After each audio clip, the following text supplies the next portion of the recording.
11:59 at Radio Free America, and this is Uncle Sam with music and the truth until dawn. Right now, I got a few words for some of our brothers and sisters in the occupied zone. The chair is against the wall. The chair is against the wall. John has a long mustache. John has a long mustache. It's 12 o'clock, Americans, another day closer to victory. And for all of you out there on or behind the lines, this is your song. Hey, welcome everybody to our Ask Gun Questions chat, where we answer whatever questions come in about guns. Got Tony joining us from New Jersey. Welcome. Thank you. Joining you from the New Jersey Turnpike, the most New Jerseyest thing in New Jersey. So what is that? What is a turnpike? I don't even know what that is. We don't have them out here. It's a place where the state robs you of money by charging you to drive your car on the road, and they never pay it off. They never pay it off, so they always have to charge you a toll, and it's never going to be free, even though it was supposed to be paid off well before I was born. So it's just a tollway? Yep, it's just a toll road. All right, let's see. I'll say hey to people out there. We got Patriot joining us. Welcome. And Woods is out there as well. And I think that's it right now. We'll see if anybody else chimes in. Got a couple of questions from Woods already, though. But what were you doing? Sounds like you were up doing something. So I actually had to go to Aberdeen's Guns and Ammo in Aberdeen, New Jersey. They helped me at my events.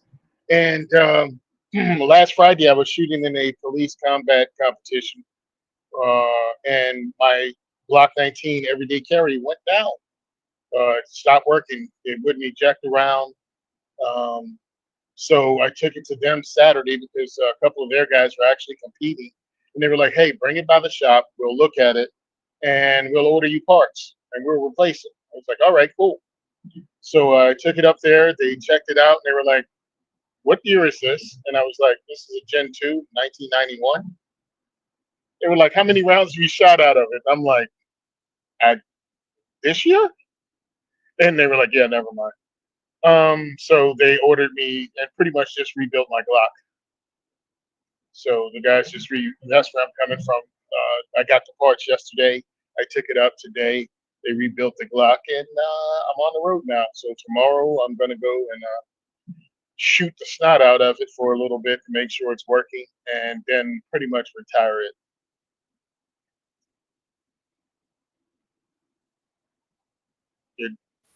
I feel like that's a good explanation, but it's an excuse for your retiring it because of your concerns that somebody might make a switch for it, and you don't want to be walking around with that kind of responsibility. Oh, yeah, definitely. Somebody may make a switch for it when I'm not looking. Install it. Yeah, exactly. Flip it on there. Yeah. It's boom, like when they put a kick me sign on your back, and you don't know it, and you're walking around all day, and you're wondering why people are laughing, but they put a switch on there. Exactly. Now what am I going to do? I have a switch on a 10-round mag.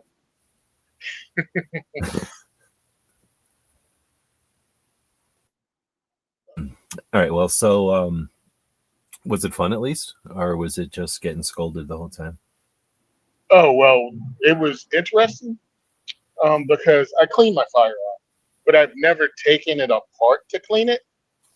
Man, it's disgusting on the inside, even though it's a gun I clean and oil regularly. Oh, yeah, for sure. Like the gook or whatever you call, like I guess it's powder. I don't even know what to call it. It's like almost like fine dust because it's like gunpowder, really. Yeah, but it's whatever. But that'll accumulate over a long time. Yeah. Yeah. Now, was it like caked on? Like, because sometimes they make scrapers and shit because that carbon stuff will like get caked on, like like. Well, it came off on their fingers because they were picking it up and moving it.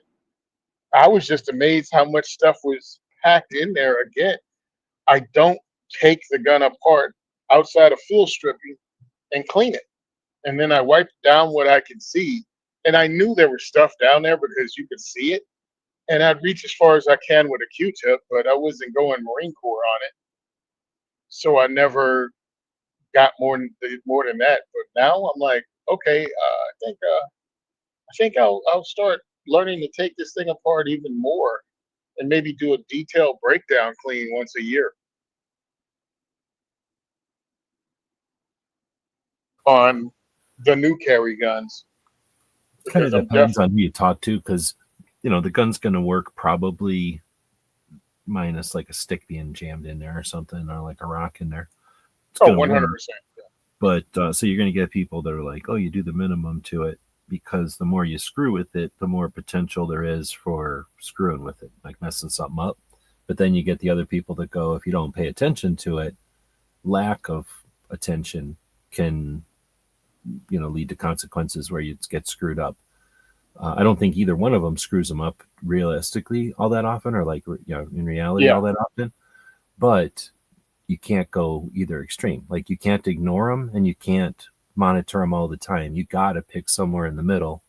Just everybody does. Like it's just a thing. It's Oh, just a matter what? of like when you're going to get. I guess you're going to pick a place.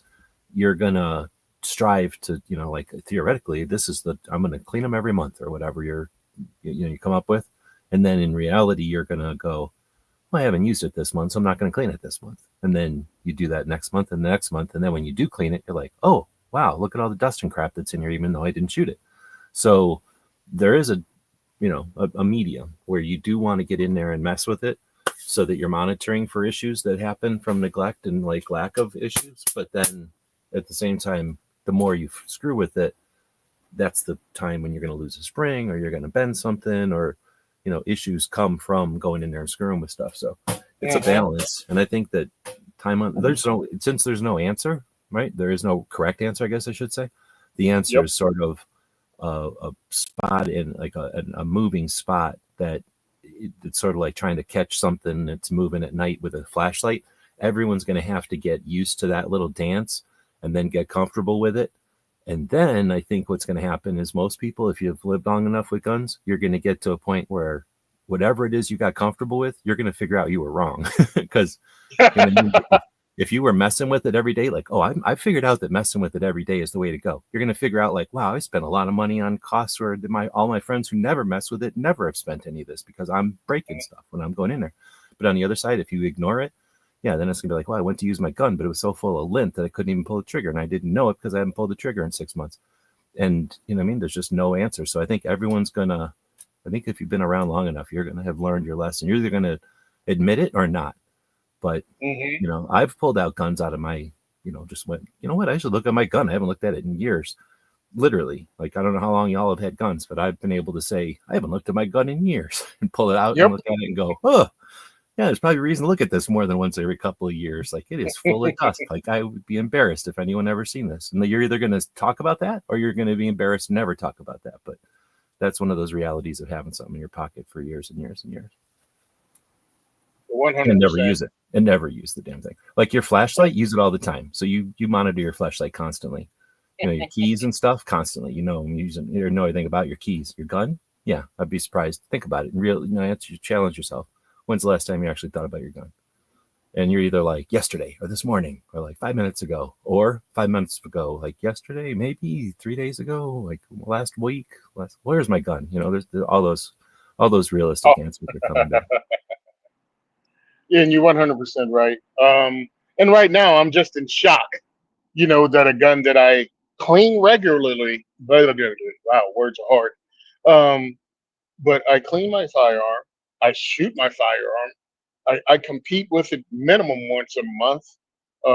Except the last 2 months have been weird because of, car issue and other things.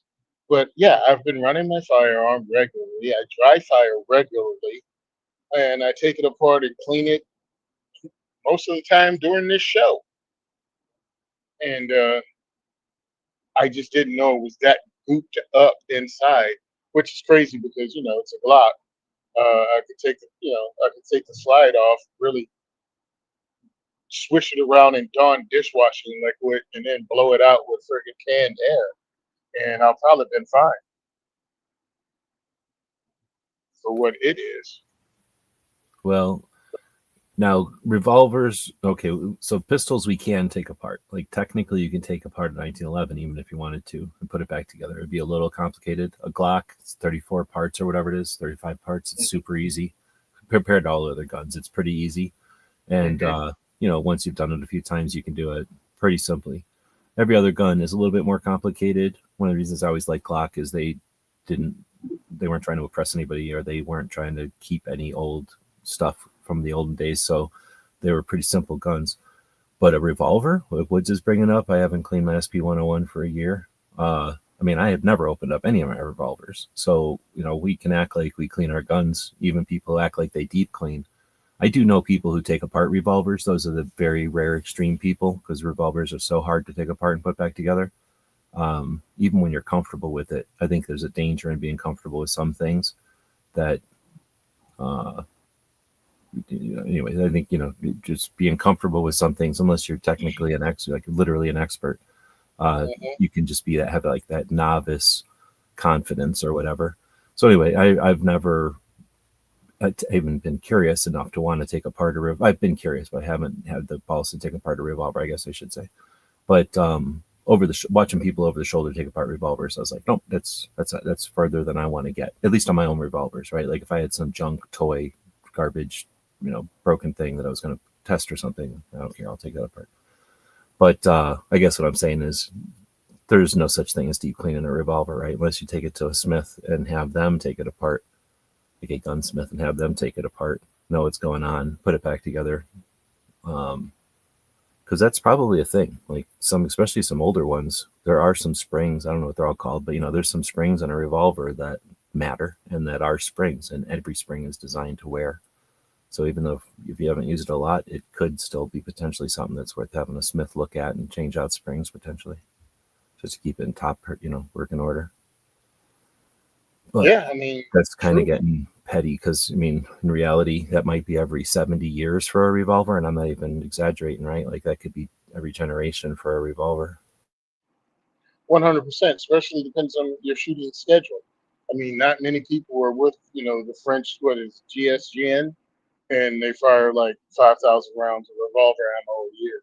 It's like, how much do you really fire your revolver, especially 357 Magnums, 44s? What you consider a lot with a revolver is not considered a lot of shooting with a semi-automatic.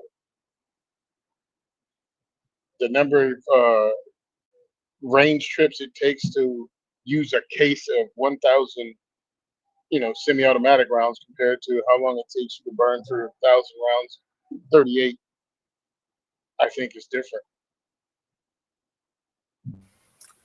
For sure. Patriot is talking about, just out of the, what do you call that? Like the mechanism or the physical, whatever it is, the manipulations or whatever of loading a revolver. Like it just takes longer. Like you'll never shoot a revolver anywhere near as many rounds as a regular pistol or something.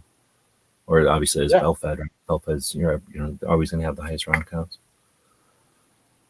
Yeah, Patriot talks about, oh, go ahead. Oh, no. I was thinking about it, as we're talking, it's like, you have significantly more rounds of 22 through something when you go to a range session like that. If you go through a range session with, one of those, I think it's Federal 325 round boxes, you'll shoot that.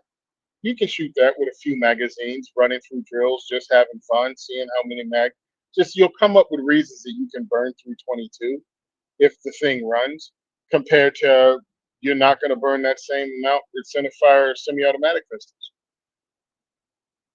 Yep. It's like, what was that? Cost, recoil? But recoil, yeah, exactly. It's going to hurt more. You're going to feel it more, not hurt, but you're going to feel it more. Mm-hmm. Where you shoot 22 all day, most everybody shoot 22 all day and not even have any physical issue. Yeah, let's not act like there's not fatigue, because we all can shoot my gun all day. Have you? Have you ever ran a 3-day handgun class? Because I guarantee you, if you did, you wouldn't be saying what you said. Just try to hold your TV remote control up all day long in front of your eyes. You ain't gonna do it. Like nobody's gonna do it. And even if the gun doesn't weigh nothing, you're wearing, you're carrying like an ultralight titanium and plastic something or another with aluminum ammo or something. Like, yeah, you're still holding your arms up in front of your face all day long. Just that alone. Plus, you're doing a lot of walking around and stressing out and mental whatever. But got a good points out here. Let's hit them. Patriot was saying I have a Smith revolver. I pulled out a couple of months ago that was seized up. Sat too long on the cylinder shaft. Was put away clean, but when I took it out, the cylinder would hardly rotate. That makes me think of a thing too that, man, maybe it was a long time ago. One of my first revolvers I bought off an old guy, and when I got it, it was all kind of gummy, sticky, like, you know, it would gummy, I guess the way you call it. Like it operated, but like if it was in molasses. And when I took it apart and cleaned it, it was whatever cleaner either had built up or got gummy with the temperatures or something, or maybe two chemicals got together and turned into a gummy. But basically going in there and cleaning everything. Imagine going in and cleaning everything with like brake fluid or something, like just cleaning everything off allowed the gun to work fine again. In fact, it was almost sloppy. So the gumminess almost made it seem like a tighter gun. This was an old junky gun, but I'm wondering if what Patriot's dealing with or what we're talking about is similar, where the cleaning or lube fails, doesn't work, works differently than you expect, and then becomes more of a, like I say, like a gummy, like almost a sticky stuff than a lubricant.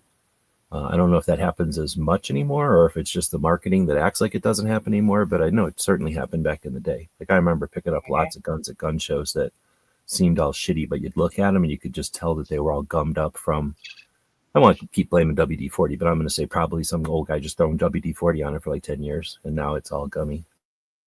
Yep. They carry that coating on it. It's like, ew, what's tacky? Why does it feel like a movie theater floor? Yeah, exactly. All buttery popcorn, like it's buttery at one time, but then it ain't after a while. So Pat Grad is saying one of the reasons he got an ultrasonic cleaner. I've got a couple of those now, and I tried using it on something. What did I try? I'm going to think for a second. Like a pair of pliers or something I had that I was like, oh, I'm going to use them on my ultrasonic cleaners. I have one that's like the size of a candy bar, probably for like I guess you wouldn't put a phone in it, but it's the size of a phone. So I put, I think I had WD-40. I have a gallon of WD-40 from a long time ago. So I poured some WD-40, straight WD-40, just the liquid, into the ultrasonic cleaner, and then put that thing in there and let it go till it was a battery operated one. So until the batteries went dead, and didn't do anything. Like it didn't help at all. But I haven't owned one long enough to play with it for a while, but I do like the concept. Have you used them before, ultrasonic cleaners? No, never have. They're like tanks of water with basically like things that just agitate the water. You know, like vibrate the water, I think. Or either they vibrate the water or they vibrate the bowl. But either way, they vibrate the water, like or whatever the fluid. Like you can use cleaning fluid like solvents, or you can use water, or you can use anything really, I think. And the ultrasonic part like just shakes it, like just vibrates it to where all the I guess like carbon and stuff is supposed to just fall right off. So it sounds interesting for something like a bunch of gun parts that have been neglected and just, shot and got all carboned up barrel. Yeah, tips and stuff one like of that. my friends here, he owns multiple safes of guns, and he uses the ultrasonic cleaner. He's a huge one. He uses that to clean his guns because he has a metric ton of them. I mean, he has over 40 or 50 .22 long rifle long guns alone. So when we host, he's the host of the kids shoot, excuse me, the youth shoot, and we bring those firearms out for the kids. And after shooting them all day, nobody wants to clean 50 freaking 22 caliber long guns. So he just takes them and puts them in his ultrasonic cleaner, I guess, takes them back out. But we tell him we should have a party after the shoot. Just get everybody together. We go all hang out at his house, burn some meat on the grill, and have a just cleaning party. I like Have both like ideas. Like you can still do the cleaning party because once you take them out of the cleaner, it's not like they come out perfect. You have to wipe them off and everything. So you can still let the cleaner do all the work and BS and have your fun and stuff. And then when it's done, everybody grabs a rag and one of the guns and wipes them off and gets them ready to be put away. But yeah, I like the idea of a cleaner because I never paid attention to it. I knew when I was a little kid getting sprayed by the brush as it came out the one end was never pleasant, especially when you got in your eyes and stuff. But as I got older and realized what lead poisoning was all about, met a couple of people that got lead poisoning. And then Yeah. just knowing what, like I said, I don't mind being around chemicals, but I don't have to be around them if I don't want to, or if I can help it, I don't be around them. But the idea of cleaning out the barrel of something with a brush, solvent, and just the physical push and all that, those bristles. Sometimes Yep. they'll put things at the end of barrels now, or muzzles, I guess, when they're doing that. But not everybody does that, and it's sort of a pain in the butt to even consider all that. So I like the idea of an ultrasonic cleaner for that, where it keeps that element like from being airborne ever, right? It's just in the solvent or whatever it is, the water, and then stays in the water. You pour the water out or whatever you can do with it. And truthfully, post everybody in the world knowing that solvent traps can be used to build suppressors, I really don't want to be in possession of something stupid like that in the state that I live in with the profile I have. Yeah, even if it's totally a smart idea, Yeah. if somebody would have came up with, honestly, I don't think a whole trap, but like something where you just like an adapter to put a 2-liter bottle on the end of any muzzle, something like that. Yep. Even like just a rubber thing that you could jam any muzzle into a bottle. It's like so that you can do that and collect all your basically, what do you call that? Like barrel snot. I like that just because the other side of it is, I can remember the first time we set up in the gun shop, the first time they set up the back room to be like the gun shop area.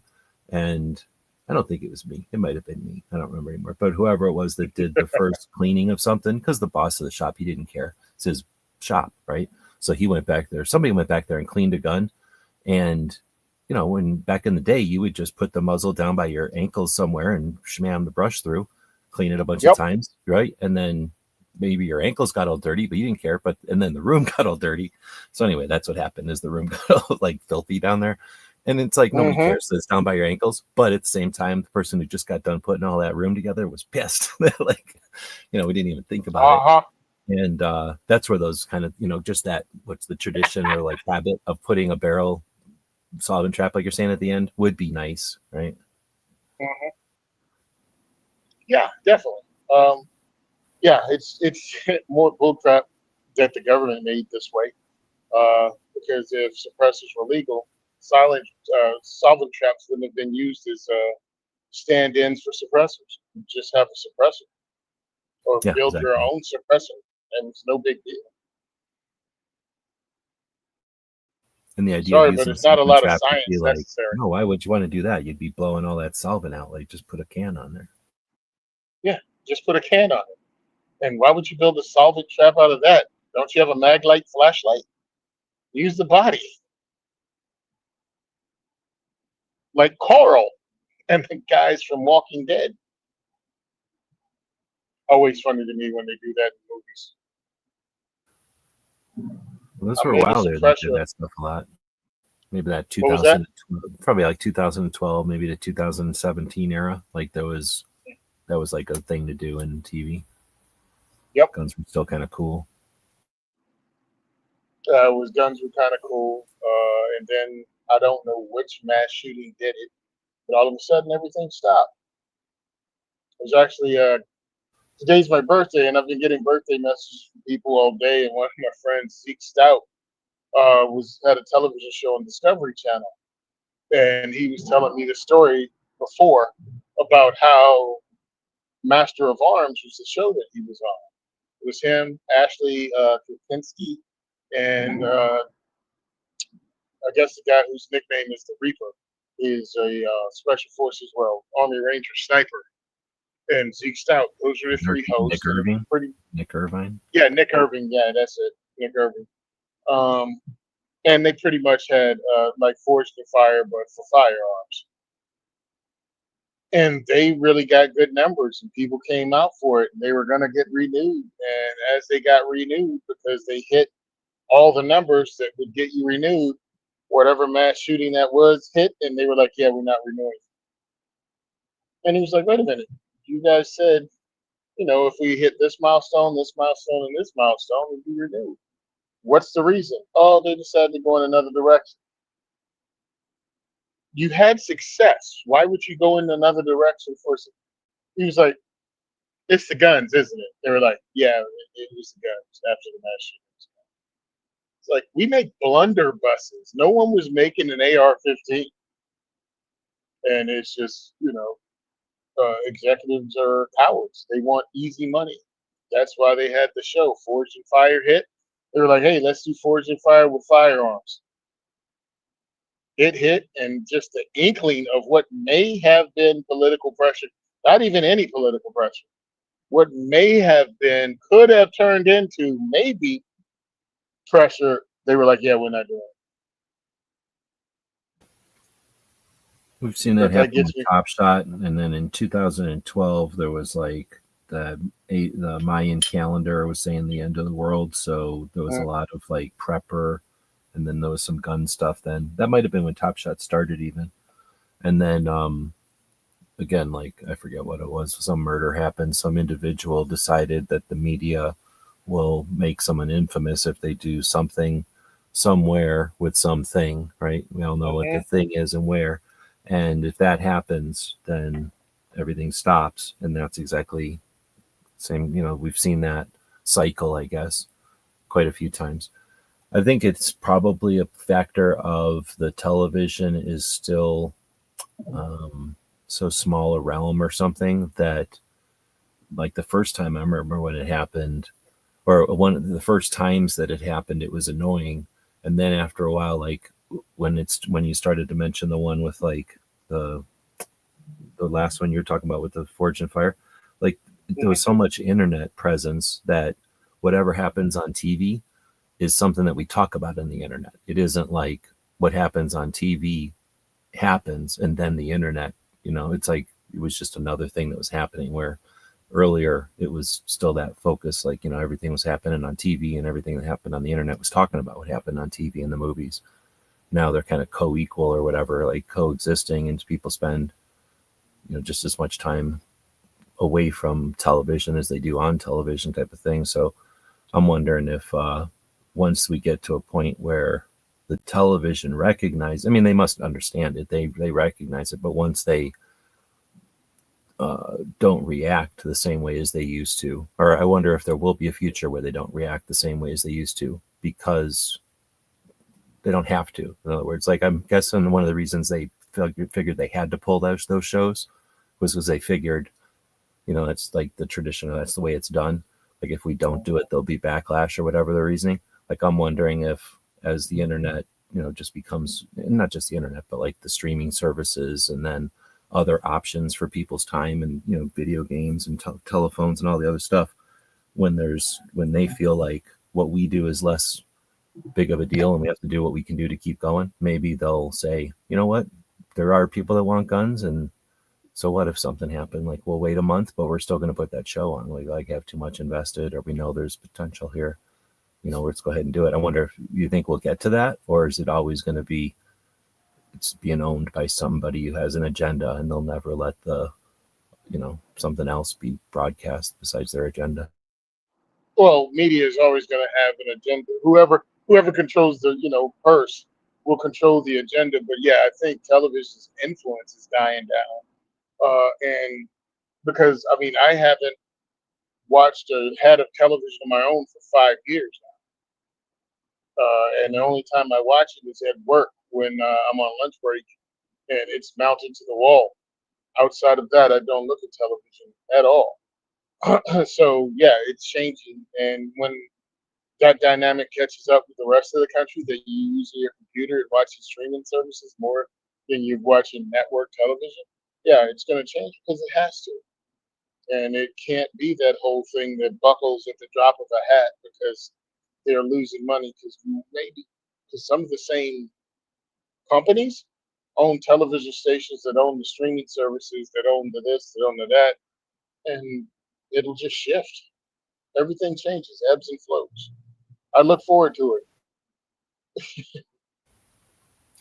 Yeah, I just don't. I mean, I don't know. I don't know. I mean, I agree with you that it'll shift. I just don't know if we'll see television be cool with guns at some point again, because I think they have in Oh, the past. But they had a lot of times the politicians to screw it up. I mean, even going back to the old uh, 1960s, late 1960s. Oh, after the assassination of President Kennedy, Johnson had the commission, and of course they put it together, and they were like, "Yeah, there's too much violence on television. That's why these people are being assassinated, not the fact that it's CIA, FBI, and American government doing it." But whatever. They had to find a scapegoat, and of course they blame television, and there are always people willing to be highly offended by things on TV. And right after that, they started pulling the westerns and television shows. They started pulling the ones that were deemed violent, and all of a sudden they just wound people or wouldn't shoot them at all or talk people out of it. That wasn't because of screenwriting. That was because of a friggin' commission put together by the government post Kennedy and Martin Luther King Jr. and the other Kennedy assassination. That was all the government doing that and using the murders that they freaking participated in to affect change and villainize firearms. Well, I heard that's a Yep. big chunk of like why uh, those TV shows from like the 70s, like BJ and the Bear and Yeah. Dukes of Hazard and shit, would all be wrecking cars and doing car chases because they don't want to do gunfights and stuff like the cowboy movies. Yeah, so they're fist fights. They're shooting bow and arrows at each other with sticks of dynamite taped to them. Yeah, because that's less freaking dangerous. Yep. And more realistic. Yeah, That yeah. was happening all over. That was Because like, life was like yeah, that. they were felons, so they couldn't have a firearm, but you could have a bow, a compound bow with a stick of dynamite taped to it. Stupidest crap ever. And we all fell for it because we were kids.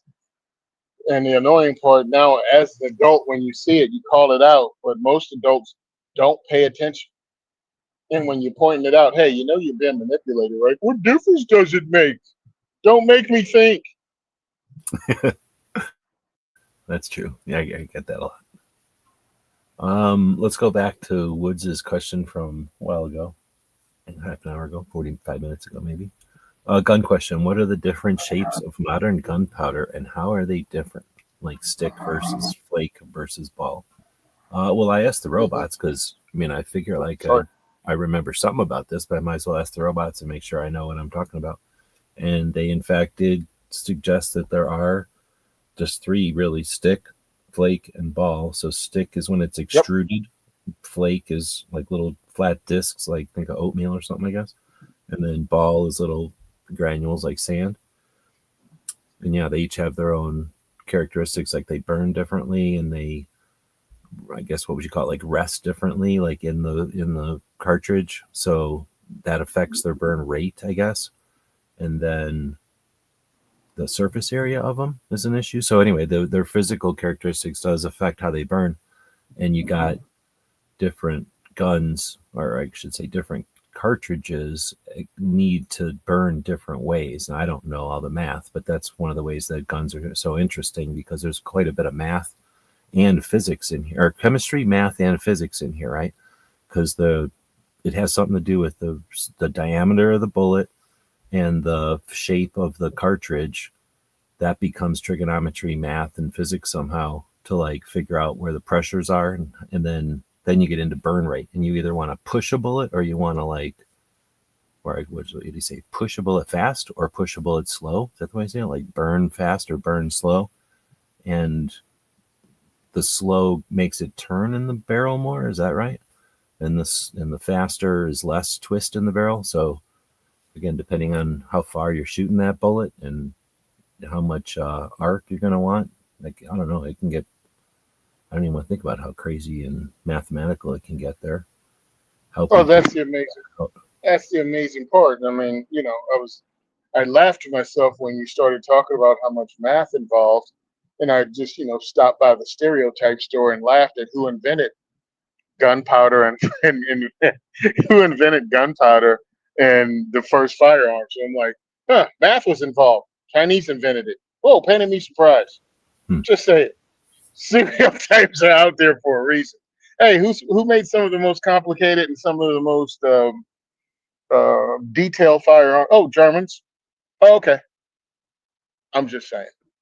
Stereotypes are based on history in some ways, and all of it doesn't have to be negative when we point it out, but it can still be funny. But yeah, seriously, it's like there's just a lot going on with the. It's definitely not all that there's gunpowder, because right off the bat you got gunpowder, and you got smokeless powder, and you got Uh-huh. black powder. But then it's not just one or the other. There's so much involved to Well, it. and then when you talk about twist rates, you get into a weight, twist weight. I was just listening to something talking about the AR-15 or M16 when it started out, firing a 55 grain bullet with a 1 and 12-inch twist, right? Great. But then when they changed over to the 62 grain, they had to change the twist rate of the barrel to help stabilize it more. Because what the 55 grain did coming out of 20-inch barrel was barely remain stable. And that increased the wound characteristics of it when it hit something. It would tumble and cause huge wounds. That's some science crap. Also, even shortening barrel when they were trying to come up with a way to make it shorter than 20 inches. They had to figure out how to do that and still have the gas system operate and everything work together without beating the gun to death. And that took a long time. Because as soon as you figure out how to do it, then you have to take it through extremes of temperature and other Uh-huh. things to see if it works all the time or just where you happen to be.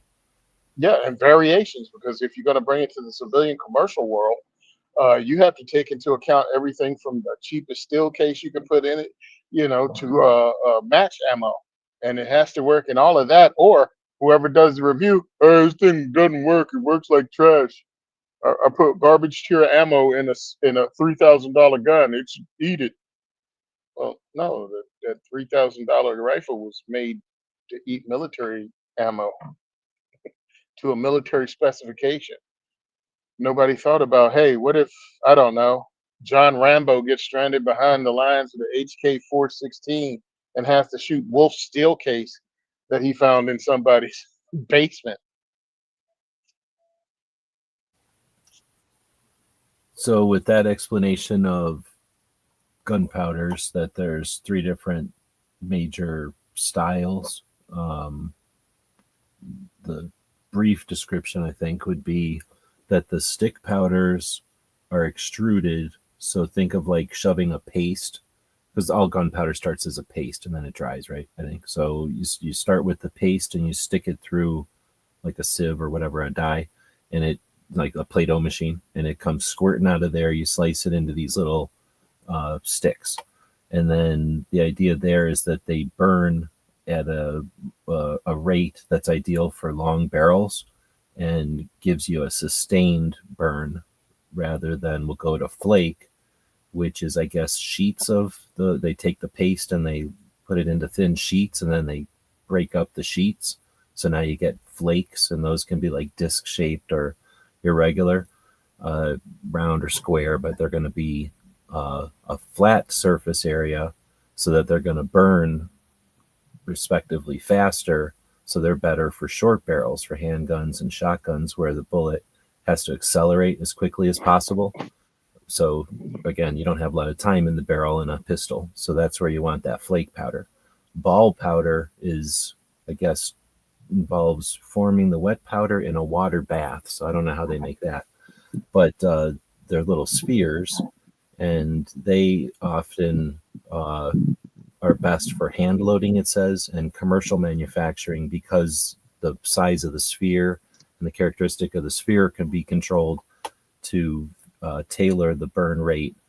And even further, they can put coatings on those spheres to alter the burn rate so they can kind of precision for whatever they might want, everything from fast pistol to slow rifle. So where I guess they probably started with stick and flake, they must have come up with, I'm assuming they came up with balls sometime later and figured out, well, ball's a little easier to work with. We can put coatings on it and get it right where we want it. And then it's probably easier to deal with too. Like think of like flake would probably just, it sounds like it's going to be harder to push through funnels and stuff, where ball, it sounds like it's just going to flow better. But anyway, so it Yeah. sounds like it has to do with the surface area and how fast it burns, and then that characteristic. Do you want a fast burn in a rifle? Well, no, because then you're just going to get the bullet go halfway down the barrel and stop. You want a sustained pressure out of a long rifle. But then you think of something like a Navy gun, that's 16 inches in diameter or something, and then a 22 short. they're obviously going to use some kind of different chemical process, a different type of powder to get a little tiny bullet out of a little tiny gun versus some giant bullet out of a big gun.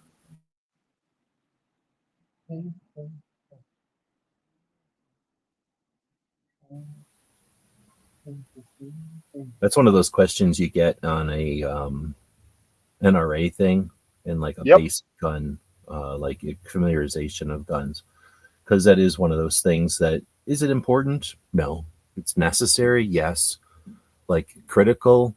Oh, I should say critical, no. Important, yes. Like it's important to know that you don't want to, if you ever get into a situation where it's an issue, you want to know, don't put rifle powder into a pistol and don't put pistol powder into a rifle. And those are some of the reasons why. You can kind of make sense. But in reality, like, is that ever going to be a problem for most people? Like, no, probably never. But I look, as an NRA certified instructor, right? Because I had to go through not only the regular class, but I had to go through the instructor class.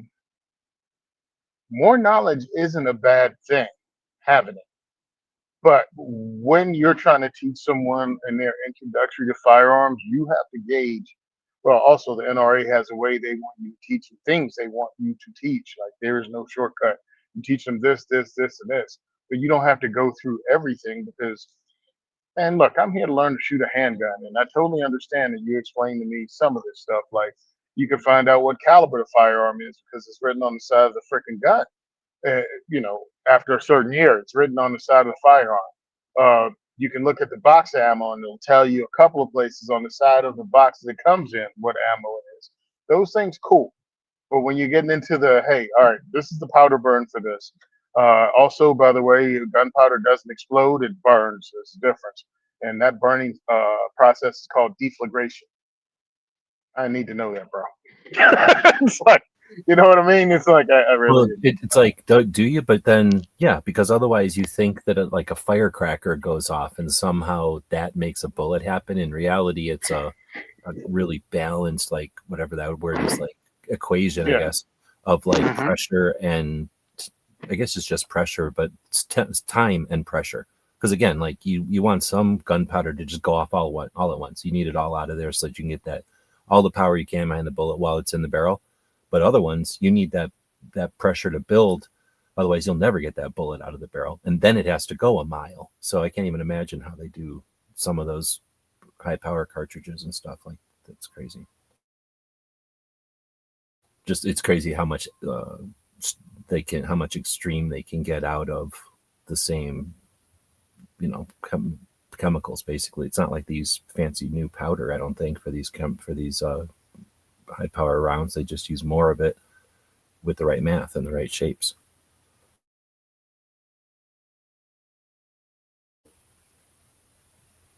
I don't know if Tony's muted. True.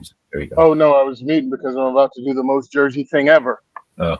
I'm about to give the guy my card so he can put gas in my vehicle because we don't pump gas here. Like pop a wheelie and like cut across 3 lanes of traffic or some shit. Like I don't know. No. That I already got off the turnpike, so I don't have to do that anymore. Here we go. What was I watching? Somebody was like, I think it was fill some it up girl. on regular.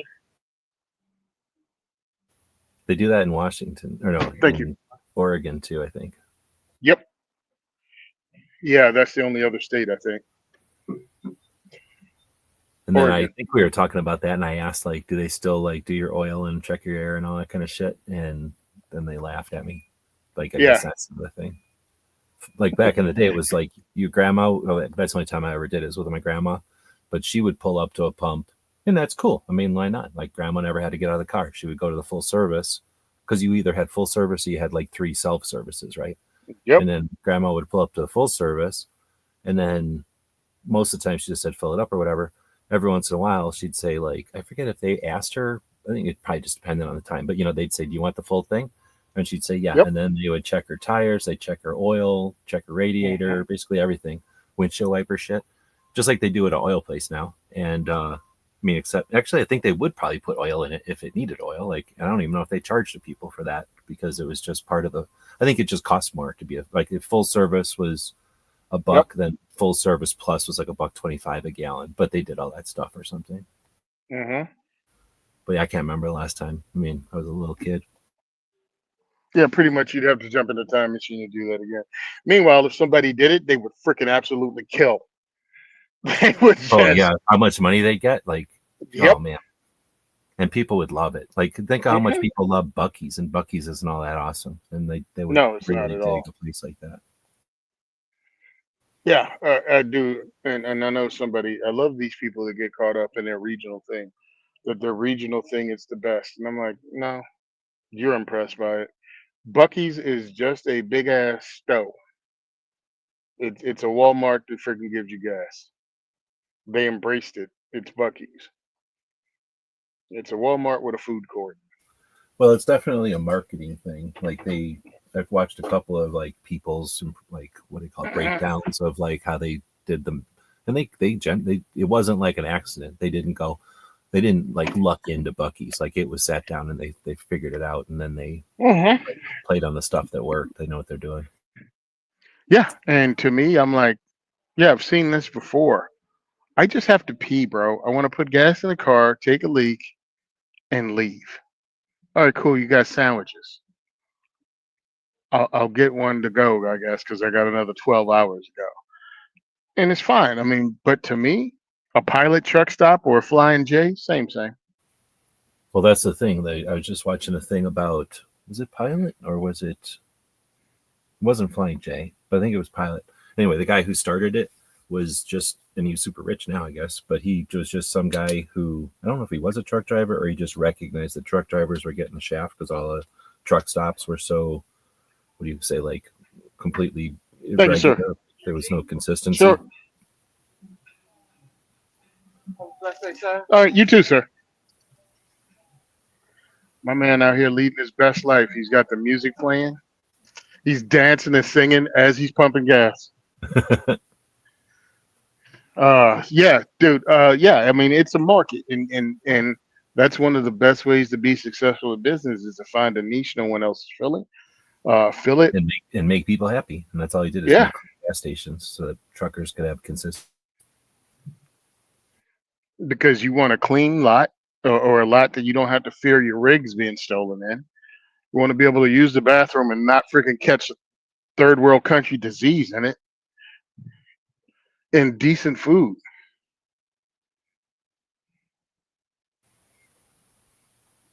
Oh, so let's see. Packard is saying, as a general rule, stick powders are slower burning, balls are a little bit kind of medium, and flake are fast burning. But you're right, the coatings make a difference. I just was reading what the robot said here. Then I typed in because somebody said something about black powder. And I've seen some stuff on making black powder because black powder is literally, like you say, like whenever they first figured out, hey, if you put if you pee on bat poop and let it dry out, it catches fire or something. So, whenever they first came up with the recipes or whatever, that was like, what was it, bat poop and pee and something else like dirt or charcoal or something. Like it's Charcoal, yeah. It's like pretty basic. And when I was looking at how to make it on YouTube videos for a while, I forget long, maybe a couple 3 years ago or something, something got me to like watch those. And there's a couple of really good ones. People that do it, like their whole channel is just playing around with making black powder. Because you can use it for all kinds of things, from fireworks to guns to other things.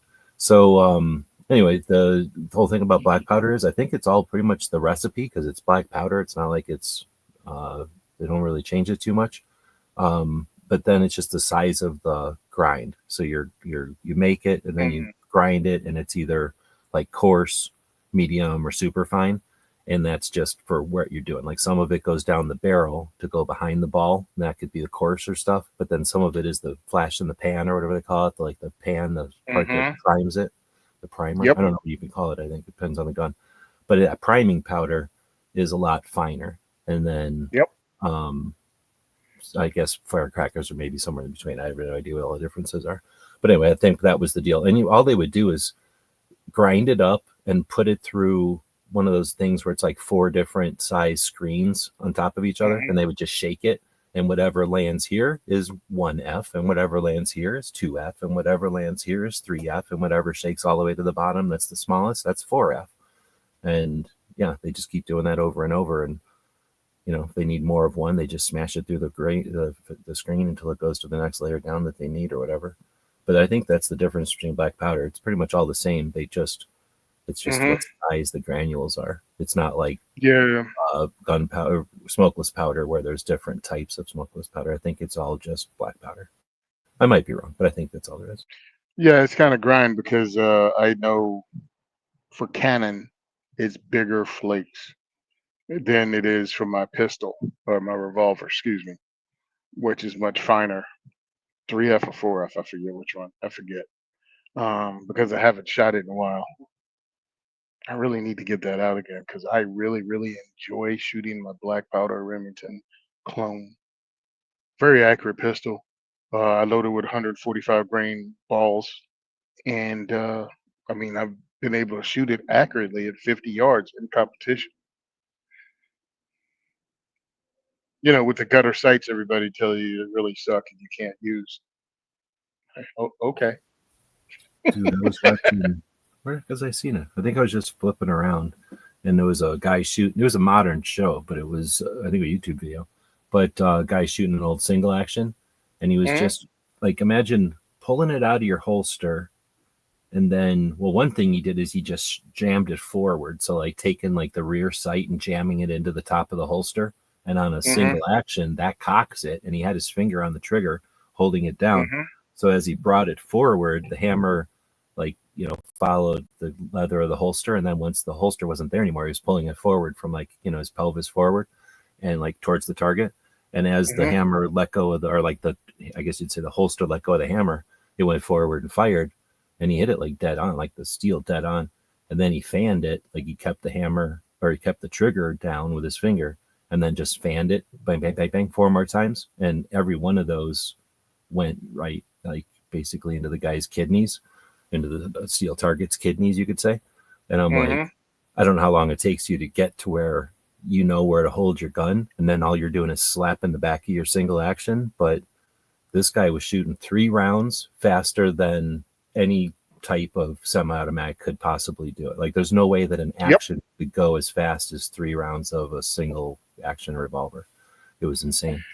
And I've seen stuff like that, but I've never seen it in slow motion from like angles with somebody who knows how to work YouTube. You know what I mean? I was like, whoa, that really explains very well how like somebody might dismiss a single action revolver, and somebody might get shot 3 times with a single action revolver and hear 1 gunshot. Like they don't even know how fast those things go. Yep. Watch it myself. Watch one of the classic guys do it. And it was amazing because it was 2 balloons separated by 7 yards, and he shot both of them. You heard 1 shot. Yeah, exactly. That would be cool. Because exactly, like I'm not shooting an axe or whatever, like that kind of trick shot. Like this was 2 rounds, shot at 2 different things. I'm just that fast. And that would totally work too, because you only have to move your barrel, not the whole gun. Like these guys aren't, they're not holding the gun out in front of them like we do. They're just holding at their hip, sort of. So yeah, it would be just a bit of a movement, and you'd sweep 6 foot over. And if you knew what you were doing, yeah, that would be such a neat. That is not the guy you want to mess with if he's carrying that as his home gun. And we don't know this shit because, you know what I mean? Like we're seeing this shit like on YouTube, like, wow. But back in the old days, they had nothing else. They all knew this was a thing. So you know what I mean? Like, or if they didn't, can you imagine being back in the day, like 1860 or something, you're standing around in some corral bullshitting, and some guy comes up and shoots 2 things faster than you can go, what the hell just happened? And your world would be shook. Like you'd just have a whole different level of respect for gunfighters. You wouldn't even want to be around them once you've seen somebody. Well, you got to think about what was it like for the Native Americans that were fighting the Texas Rangers when they first developed the Patterson revolver. And those guys got that from Colt in Jersey. It was like, wait a minute, what just happened? These guys have 1 rifle, because what was it, 1830s, 1840s. I can't remember. But anyway, yeah, you had the single shot rifle. Maybe you had a rifle with two friggin' barrels. There were no repeaters, and the handguns were exactly that, single shot flintlocks or percussions. Then these suckers just pulled some stuff out and they shot 5 times and they got two of them because the tactics back in the day was dictated by the tools, the weapons they were fighting against. So yeah, you get them to shoot their long gun and you get them to shoot their pistol, and now it's all hand to hand combat. Yep. So you feel free to charge in after the first two volleys. It goes hand to hand. And I think it was 5 Texas Rangers. That was the famous fight that Walker got into with the Patterson, and that's what he wrote Colt about. That they used it, and these are the improvements we feel that can be made upon this, and that led to the Colt Walker revolver. But it was a gunfight between I think 5 Texas Rangers and Native American tribe, or an attack. Anyway, they attacked, and then these dudes pulled out these friggin' Pattersons, and each dude had a rifle, so that was 1 round each from 5 guys, and then each guy had 5 rounds each. Excuse me, 10 rounds each on tap. Well, wasn't expecting that one. Really expecting a fist fight. Ended up in a gunfight. No, actually, you didn't end up in a gunfight. You ended up at a shooting. Yeah, he ended up in the graveyard. But Yeah. the thing is, that's when he said, or that's when they said, send us ones that can be used as a club when we shoot all 6 rounds or 5 rounds or whatever, 6 rounds. And, that's why the Walker's massive. Oh, the Walker's massive because you needed that. They wanted to be able to drop a horse at 100 yards at that time, and you needed that much gunpowder behind it. To Again, move because of math and all the rest, and we didn't have the time on the clock yet. Honestly, I mean, I'm sure they could have figured it out if they would have had enough time. It was just they only had 100 years with guns at that point or something. So, yeah. Well, you had that. You also had the metals that you had to deal with that weren't as strong. Yeah. So it has to be this big, and it has to do this. And I mean, it's still amazing to me. I think it's cool. But I'm saying, from what I understand, he didn't mind it being big. He wanted it to be big so that when they were done, they could wail on somebody with it. And it was also a horse gun. It wasn't meant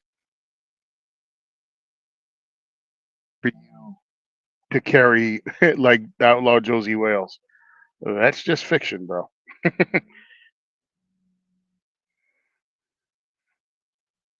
Yeah, Outlaw Josie Wales walking around with they're like 5 pounds each. This guy wasn't walking around with two of them hanging off his belt.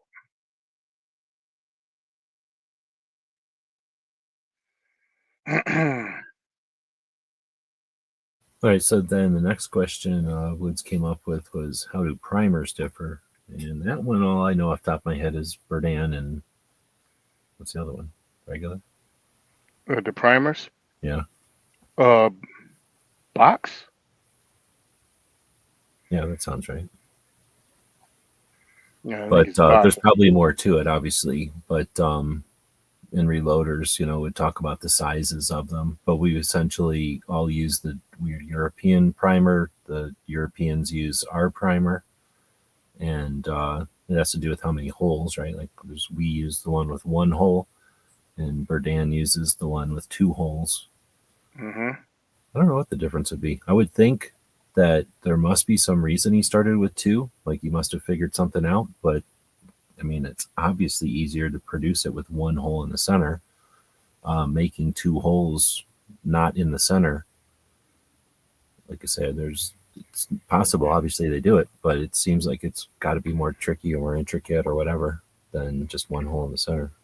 Well, it came out to you wanted to go bang, so 2 holes in it for the powder, for the spark to get in to the powder. Yeah, like a fail safe or whatever. Yep, doubles your chances.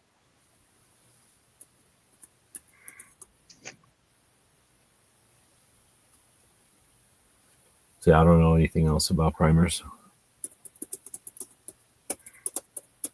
I'm asking about. Yep, I just know like I know I use number 10 percussion caps on mine, and that's it, baby. I don't know much more than that.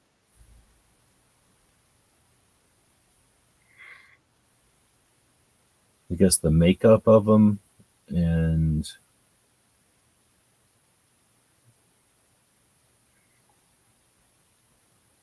like the size of the firearm they're used for and the burn rate.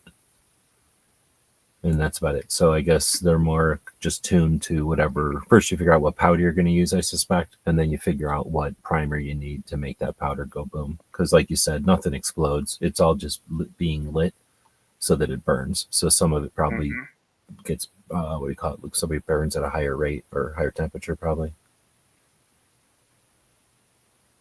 Bob Munden, is that the guy? That was the guy who was on TV all the That's time. his name. Yep, that Bob London. That's the name of the guy that was on television, and I watched his videos here on YouTube, which were just videos from. Is he super old or is he like Mick age? Well, he's dead. But I mean, is he like? Because I remember seeing a long time ago, I saw something from like the 50s where there's like, whose line is it anyway, or something from some TV show back in the old black and white TV days. And they had a guy on who was doing fast draw. It wouldn't be that guy from that long ago. And he was just some old guy who I'm guessing was, just really into guns, like, and, but just into single actions. And he was the same way. Shoot like all 5 rounds, and it would sound like.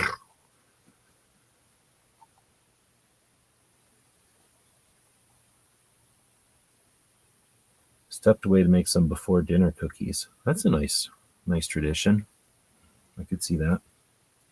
Okay, yeah, I just checked up on this whole battle of Bandera Pass with the Texas Rangers. It was actually 50 Texas Rangers, and they were armed with the Colt Patterson revolver, and they had 50 or 60 of them.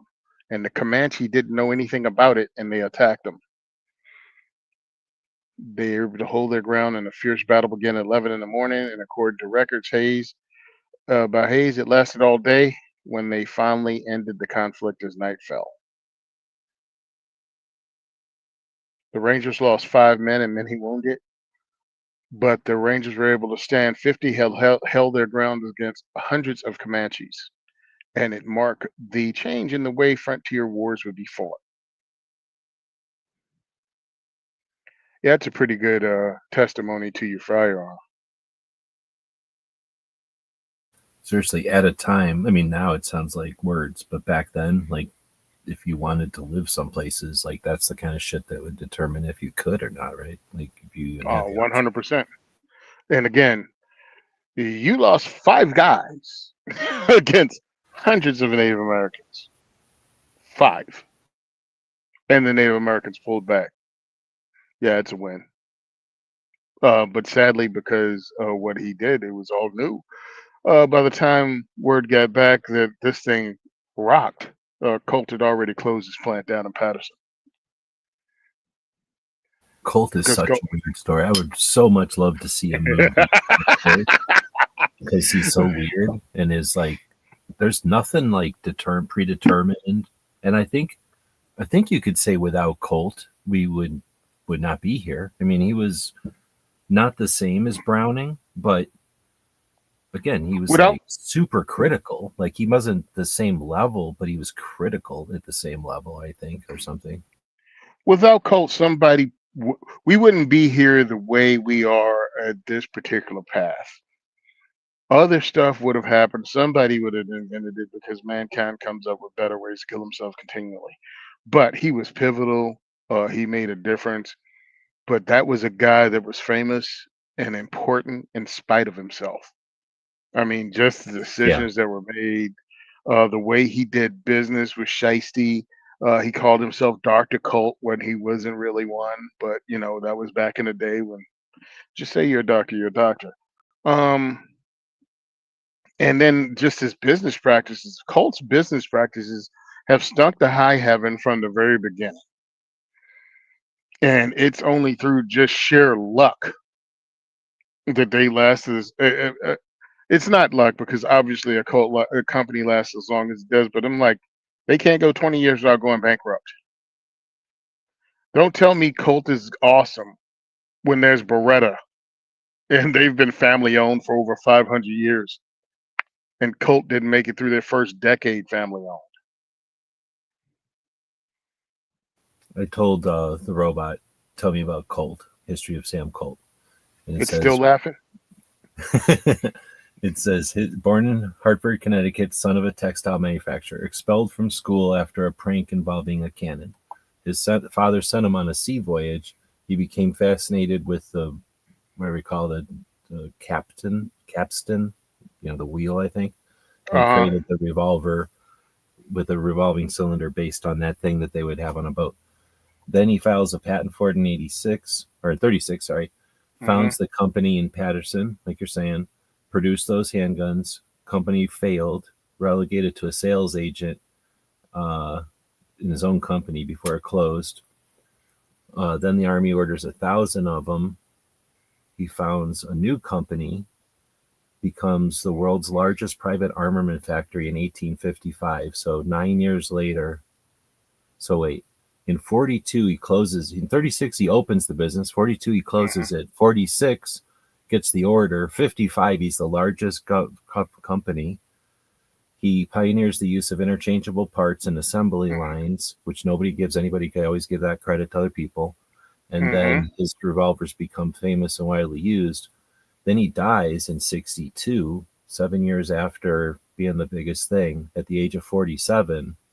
His Mm-hmm. wife gets it with her brother, successfully ran it until the 20th century. Then, now it's what it is. It's a Yeah. company and it's different.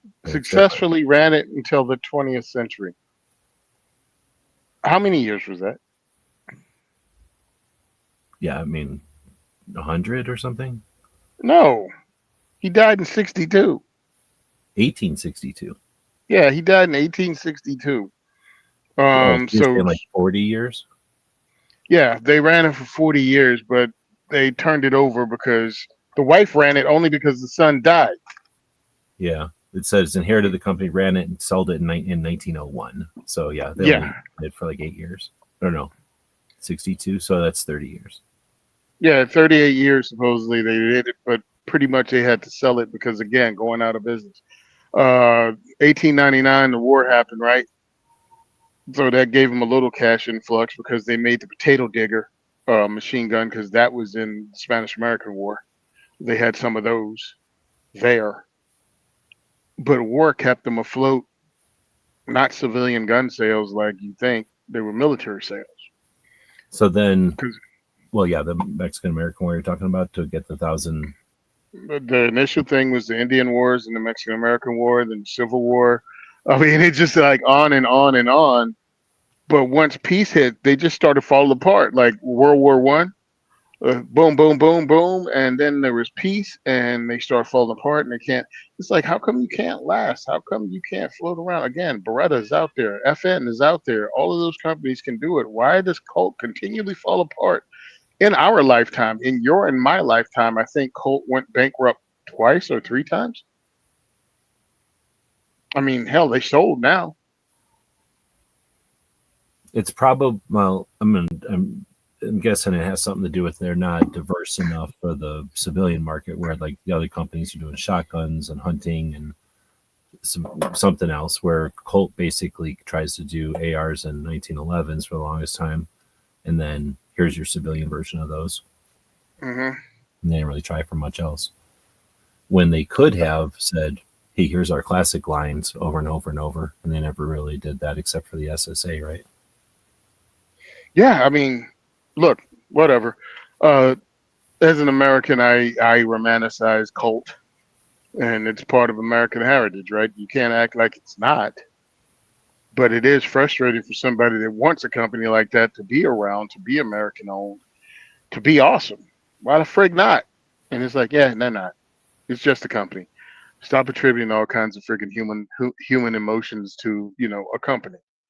And I think that was one of the reasons that I was able to back off and go and not do that. People, oh, Remington, stop. Remington is a company. Smith and Wesson is a company. Marlin is a company. They don't care about you. They're not advocates for the Second Amendment. They're not this great American thing that will fight for the Second Amendment for all. It's just a company. You know, do you have the same loyalty to Sherman Williams and the little Dutch boy? No. So stop attributing to it because you have war stories from your dad, granddad, and movies and television shows. Just stop. It's a thing. So I almost laughed at all the people that were upset over the politics of Levi. I'm never buying them again. Well, I don't like Levi either because Well, it's not consequential, so I just won't buy them. But they go over out of their way to hate guns, like so. hmm I'm just yeah. gonna go out of my way to not buy their pants when there's Well, Wrangler shit. I'll just be a fat dude that can't fit in their pants, so I don't care. It's not applicable to me. Uh, yeah. So I just look at that like, stop making it. It's not owned by an individual. Well, Levi's is. I think it's a guy. At least the guy that It's owned hates by. guns. Yeah. Yeah. I mean, it's not. It, I mean, obviously, it's a company that's been around for a long time. So some guy is in the seat of it. I don't know if it's hot seat, but yeah. I don't know if it's a guy named Levi, honestly. But I knew this was years ago. But whenever the last time I seen something about it, um, hmm it was mostly just about like companies that hate guns. But Oh, then the okay. quote was like, the guy who runs Levi really hates guns, and he says, "I'll use every dollar Levi's got to hate guns more." And I was like, that sounds like you got control over the company, and I got choices of pants, and it's not like I love Levi's anyway. I think Yeah. I only owned one pair of Levi's my whole life anyway, so it's not like I was all that impacted by it. But I was like, okay, that just means if I'm going to the store, I just won't buy Levi's. But like you And said, I I'm not think a girl. I think those are girdle pants mostly anyway. and I think that's a great thing. I mean, again, vote with your friggin' dollar. Vote with your wallet. But don't, you know what I get tired of virtue signaling from gun people online. And I say gun people in particular because as a Second Amendment advocate, you try to get people to do the simplest thing, like research their politicians and vote for their rights, and they won't do it, but they will make a post about how they'll never own an igloo cooler. I'll never buy an igloo cooler again. I'll never wear Levi's. I'll never watch an NFL football game. Can you vote? Can you frickin' vote? That's all I'm asking you to do. Vote. The what 70% of hunters didn't vote in the last presidential election, supposedly, or I that know was that one of one the. went around. I don't know how they know that or not, unless it Yeah. has to do with like if it's a sucker one, like you know, all these people that are old or 14 years old are hunters and they don't vote because they're old or 14 years old. If it's something like that, then fuck you for doing that to us. But if they figured Yeah. out that like hunters are like, I don't get politics, that's not for me. I just don't see Oh, that. Like, most of the people I well, know that are hunters are like the most annoyed by dumb shit that bothers their hunting. You know what I mean? So they're pretty active, uh-huh. but not about guns necessarily, but about like whatever it is they're worried about. Land Well, rights. that's the thing that gets me. It's like, my gun rights aren't violated because I hunt with the bolt action or I hunt with a shotgun, so it doesn't bother me. And Yeah. I don't conceal carry, so I'm not voting. But again, you're gonna virtue signal about a football game, about jeans, about a cooler. And meanwhile, you'll have the cooler, you'll watch the football game, and you'll wear the jeans if they're on sale and you catch them at 50% off. All I'm asking you to do is pay attention to who you vote for so they don't, because I don't care about whoever runs Levi. If the politicians out there are totally afraid of enacting any gun control because they'll be kicked out on their ass, Mm-hmm. Levi can hate every gun he wants. We don't give a Exactly. crap. And not And you buying can, Levi's ain't gonna change his mind is the thing. Like that's just gonna nope. make him poorer, maybe, but not really, but make Yeah. it's an action you can take, but yeah, it doesn't have a consequence. Yeah, and if the Americans that own firearms or just believe in basic civil rights go, yeah, we're not accepting any of this gun control stuff because murders haven't stopped happening no matter how many things you put on it, and you seem to be lying a lot. And it's like, yeah, no, it's not going to work anymore. If people would wise up about their Second Amendment rights as quickly as many of them wised up about that COVID shot, it'd be great. Really would be. If you could see through that hypocrisy, lies, double talk, speaking out of the side of their neck, this does this and this doesn't do this, if they could like apply that same logic to the Second Amendment argument, going, what's the difference between a 15 round mag limitation and a 10 round mag limitation and a 30 round if the person is the only one in the building with a gun? Oh, well, you could rush them. Yeah, how does that work out? How many people have actually rushed the mass shooter? Most people are trying to get away, not run towards him. Yeah, It talk works. about creating legislation that affects people based off of some theoretical concept that, like you say, is never actually tested, certainly isn't the norm, and would require superhero-like ability and resources or the reflexes and like gumption or whatever, like that is unprecedented, like such a bullshit Yeah. whatever to rest your whole position on, like 10 round magazine, because that's what they do. They say 10 round magazines are necessary so that the murderer has to take, they don't say murderer, has to take a pause. Well, okay, well, fine. Like, there's no precedence that anyone has ever acted. Like, that's not some sort of like known opportunity for police to rush in because they have such a break in the action that it's an obvious, you know what I mean? Like, this Yeah. is just such a stupid thing. And then if we say something like blah blah blah, they'll go, oh well, you're just, you know, wishing in theory, and you know they'll come up with every reason why our position is a delusion, where theirs is anyway. I'll shut up. So I actually had this discussion at the diversity shoot Thursday.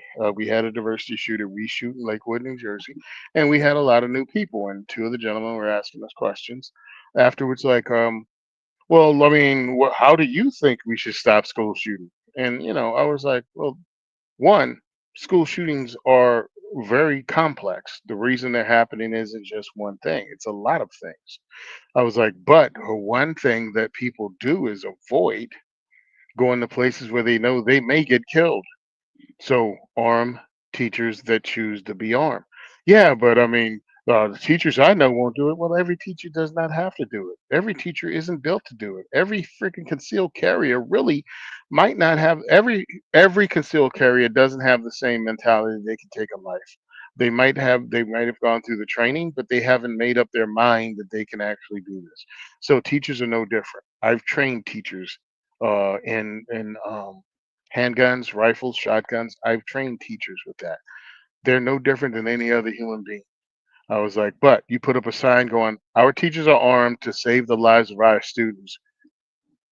Somebody's going to avoid it. Some people will try to hit the place because you don't know which teacher's armed, which not, and they want to die anyway and make a splash. I was like, but one is to not have create these gun-free zones, which allow predators to hunt in them carefree. And understand some of these people that attack the school, they want to die anyway. Their goal isn't to live to the end of this. Their goal is infamy. So you take that away. And also, you never mention their names. Whoever the frig does it, don't mention their names. Call them other things, but don't mention their names. They become nothing. Call them murderers. Call them cowards. Call them terrorists, but do not use their name. Don't read their manifestos out loud. They become nothing. Oh, well, you expect, I'm like, well, my whole problem is this. You expect everybody's Second Amendment rights to be tossed away, but you don't want to touch the First Amendment rights of just don't use this monster's name. They're like, well, I never thought about it that way. I'm just saying, don't use the monster's name. What's in it for you?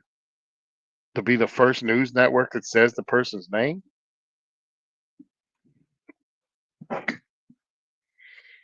Give their whole backstory? Talk about what they're complaining about? No, F them.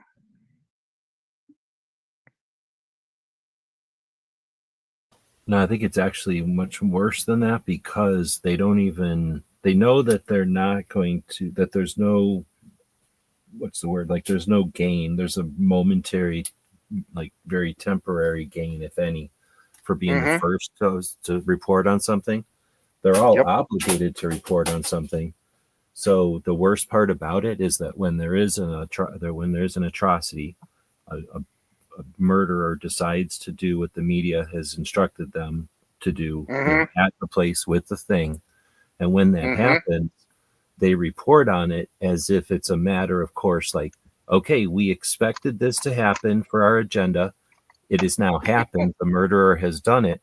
Let's go ahead and report on it in a very clinical, and not clinical, but in a very Mm-mm. consistently, like in a very like, oh, what's the word? Emotional.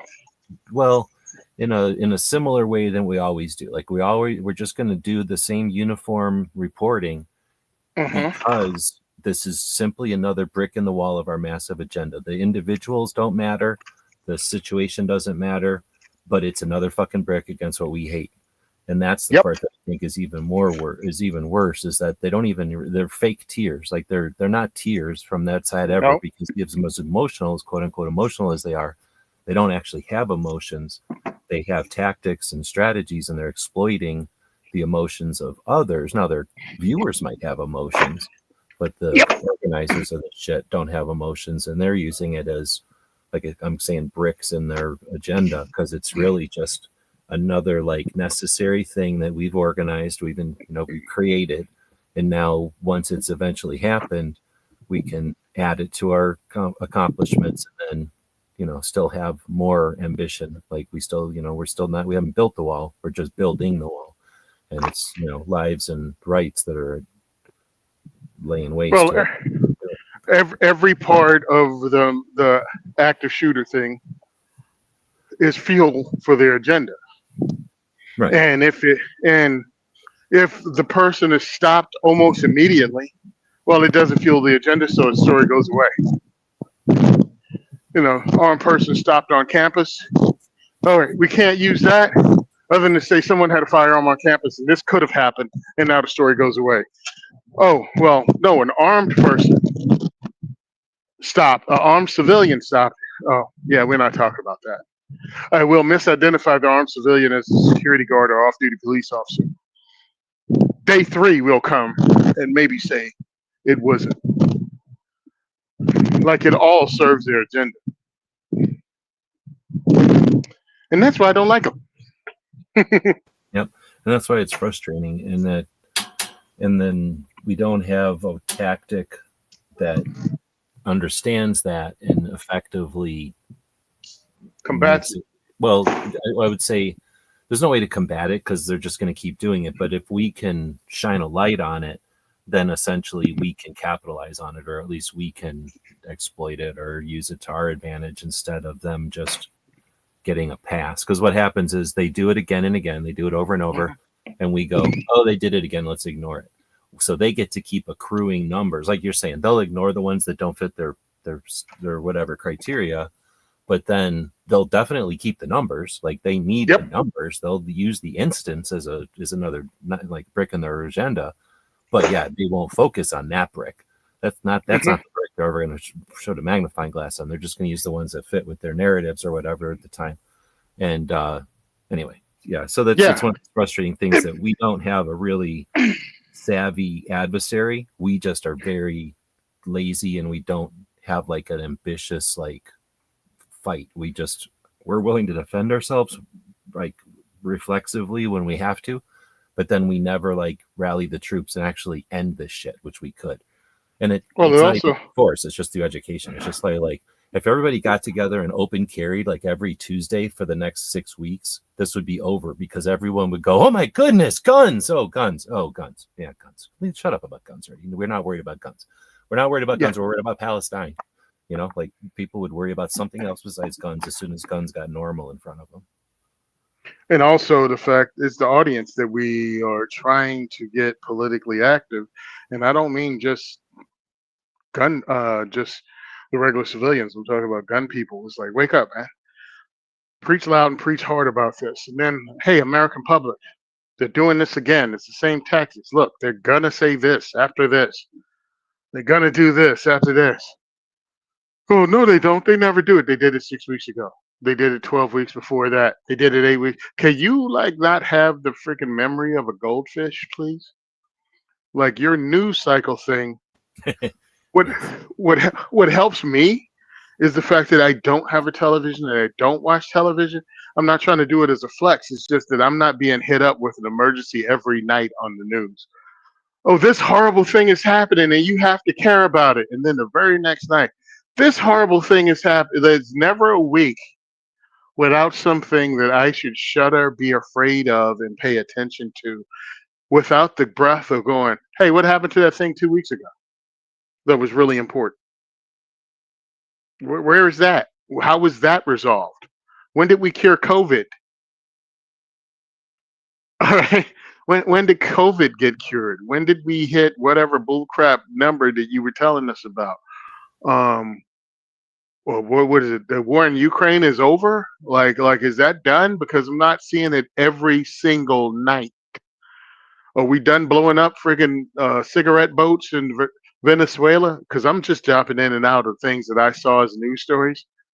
It's like because this was. Do we have kings yet, or did we get rid of all the kings? Because that was a big deal a while ago. Yeah, for a couple of weeks that was dire, right? Like that was imminent. Yeah, where are all the Patriot Front guys with Dickies on and shirts and hats and moving Penske moving? Did they go away too? Did they all get jobs? Like the things you keep pushing on me and tell me I should care about, none of them are resolved.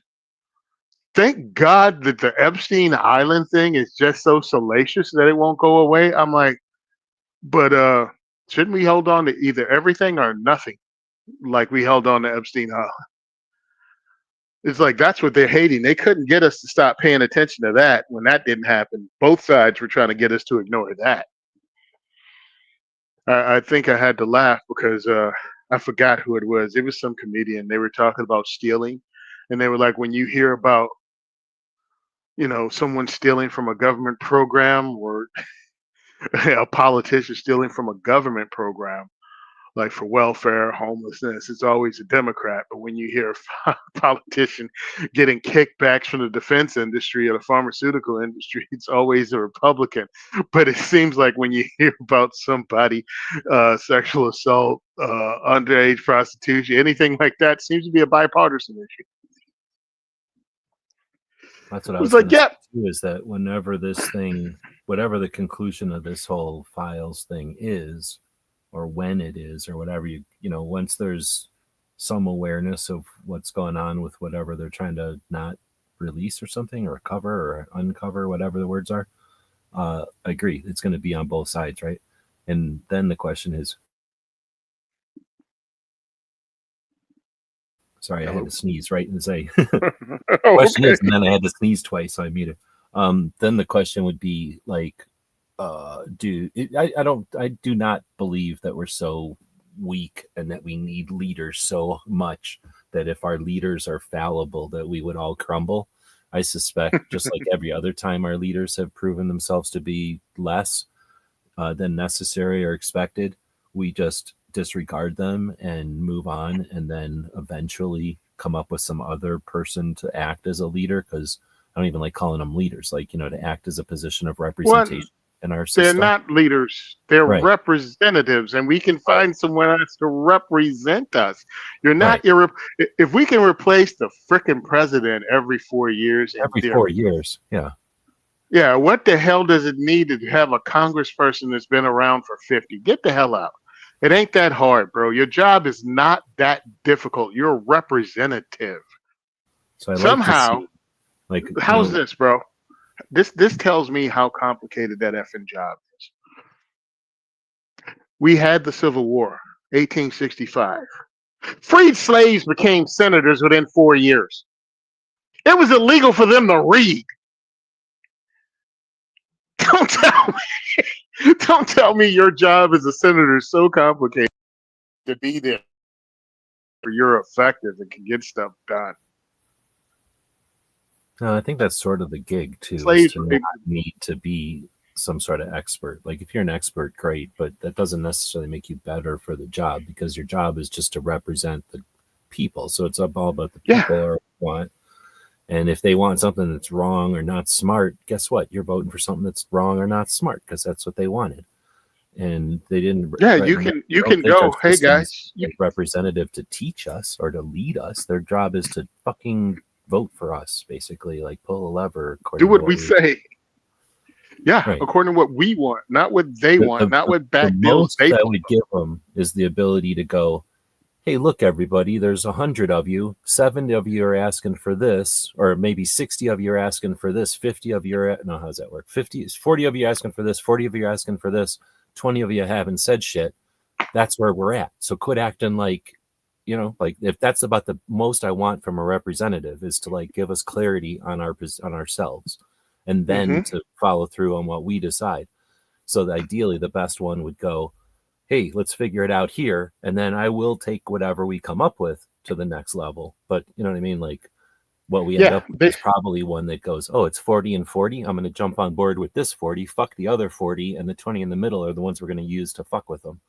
And mm-hmm. that's where the frustration is. That's individuals, though. It's not the system, because we get just as many people where it's smooth and people aren't bitching, and those are the people that aren't bitching, right? Like, it's working for them and they're getting their votes the way they want. And so I don't think that stays everywhere. That's probably more of like when a bad apple gets voted in, they disrupt the shit, or else they, make the shit smooth. I don't know. Let's get into tangents again. I don't know. I just saw a thing that because this is my total ignorance of it.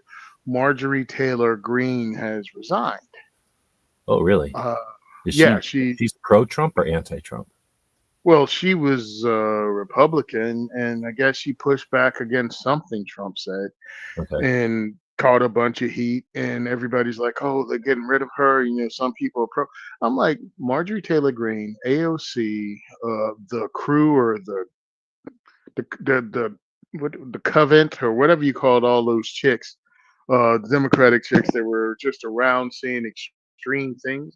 They were all part of the same problem of extremists on both sides of the party, and now they're acting as if some wise sage is stepping down out of the arena because she stood against Trump and got bowled over. And I'm like, no, she was just an extremist loudmouth too that was saying dumb things. And if you're a Republican, you probably didn't hear a lot of it. But if you're a Democrat, you heard all the dumb things she was saying, just like Republicans hear all the stupid things AOC says. But if you're a Democrat, you don't hear about it because MSNBC doesn't report it. And then you throw on top of the memes that everybody throws out there that sometimes people think are real quotes, and they've created the fact that these two women are puppets. Well, they stepped into that and swung for it. They're actors, they're actresses. They make up this stuff in this extreme position, so you learn their names. And the party itself uses them to make you not pay attention to other things that are happening. It's Yeah, just these the are like the pawns, or I don't know, the chess Mhm. pieces, but like the people that you use are the chess pieces that you use, like you're saying, to keep your kings and queens from getting abuse, or like so they can get into the Mhm. positions they need to do some work. These are the ones that Yep. every once in a while you sacrifice, but maybe they got a little bit more power than a pawn. But basically extremes, right? That you can Yes. almost like jokers, like that you can throw I'm using a different ton, analogies out there, but like things that you can throw the spotlight on and then do And whatever you want in the also, dark. what they do, being again the extreme, is move the Overton window of what is acceptable, or at least what you've heard over and over again, enough that it doesn't sound like a totally out of line idea. Why doesn't it sound like a totally out of line? Because it was out of line 5 years ago, but they kept saying it like every other month on schedule, and now it's like, oh yeah, I've heard about that for the last while now. Yeah, it's still stupid. Whatever it was, defund the police, still stupid. Bail reform. Listen, let's not keep these guys locked up and us also give the police less money and make their less be police. So the people that commit crimes, don't put them in jail.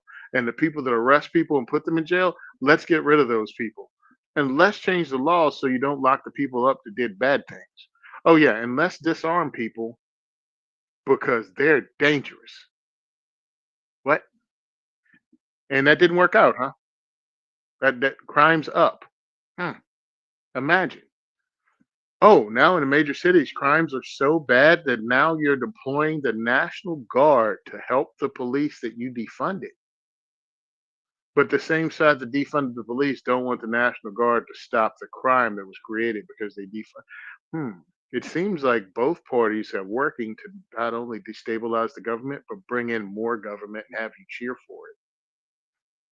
I'll roll with the old dudes with the powdered wigs that told me not to trust the government and to stay strapped. How's that?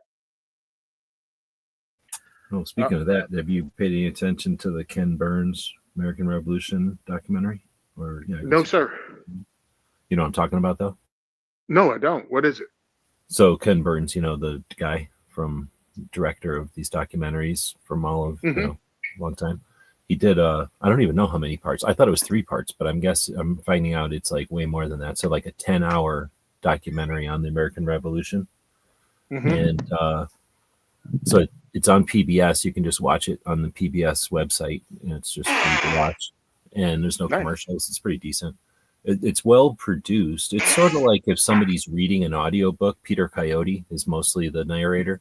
So it's like that Mm-hmm. guy reading the book to you, and then on the screen it's just images, pictures, and basically images most of the time. Maybe every once in a while like a picture of a letter or something, but like Mm-hmm. or some kind of written stuff. But most of the time it's like probably AI pictures of like houses and crops and farms and shit.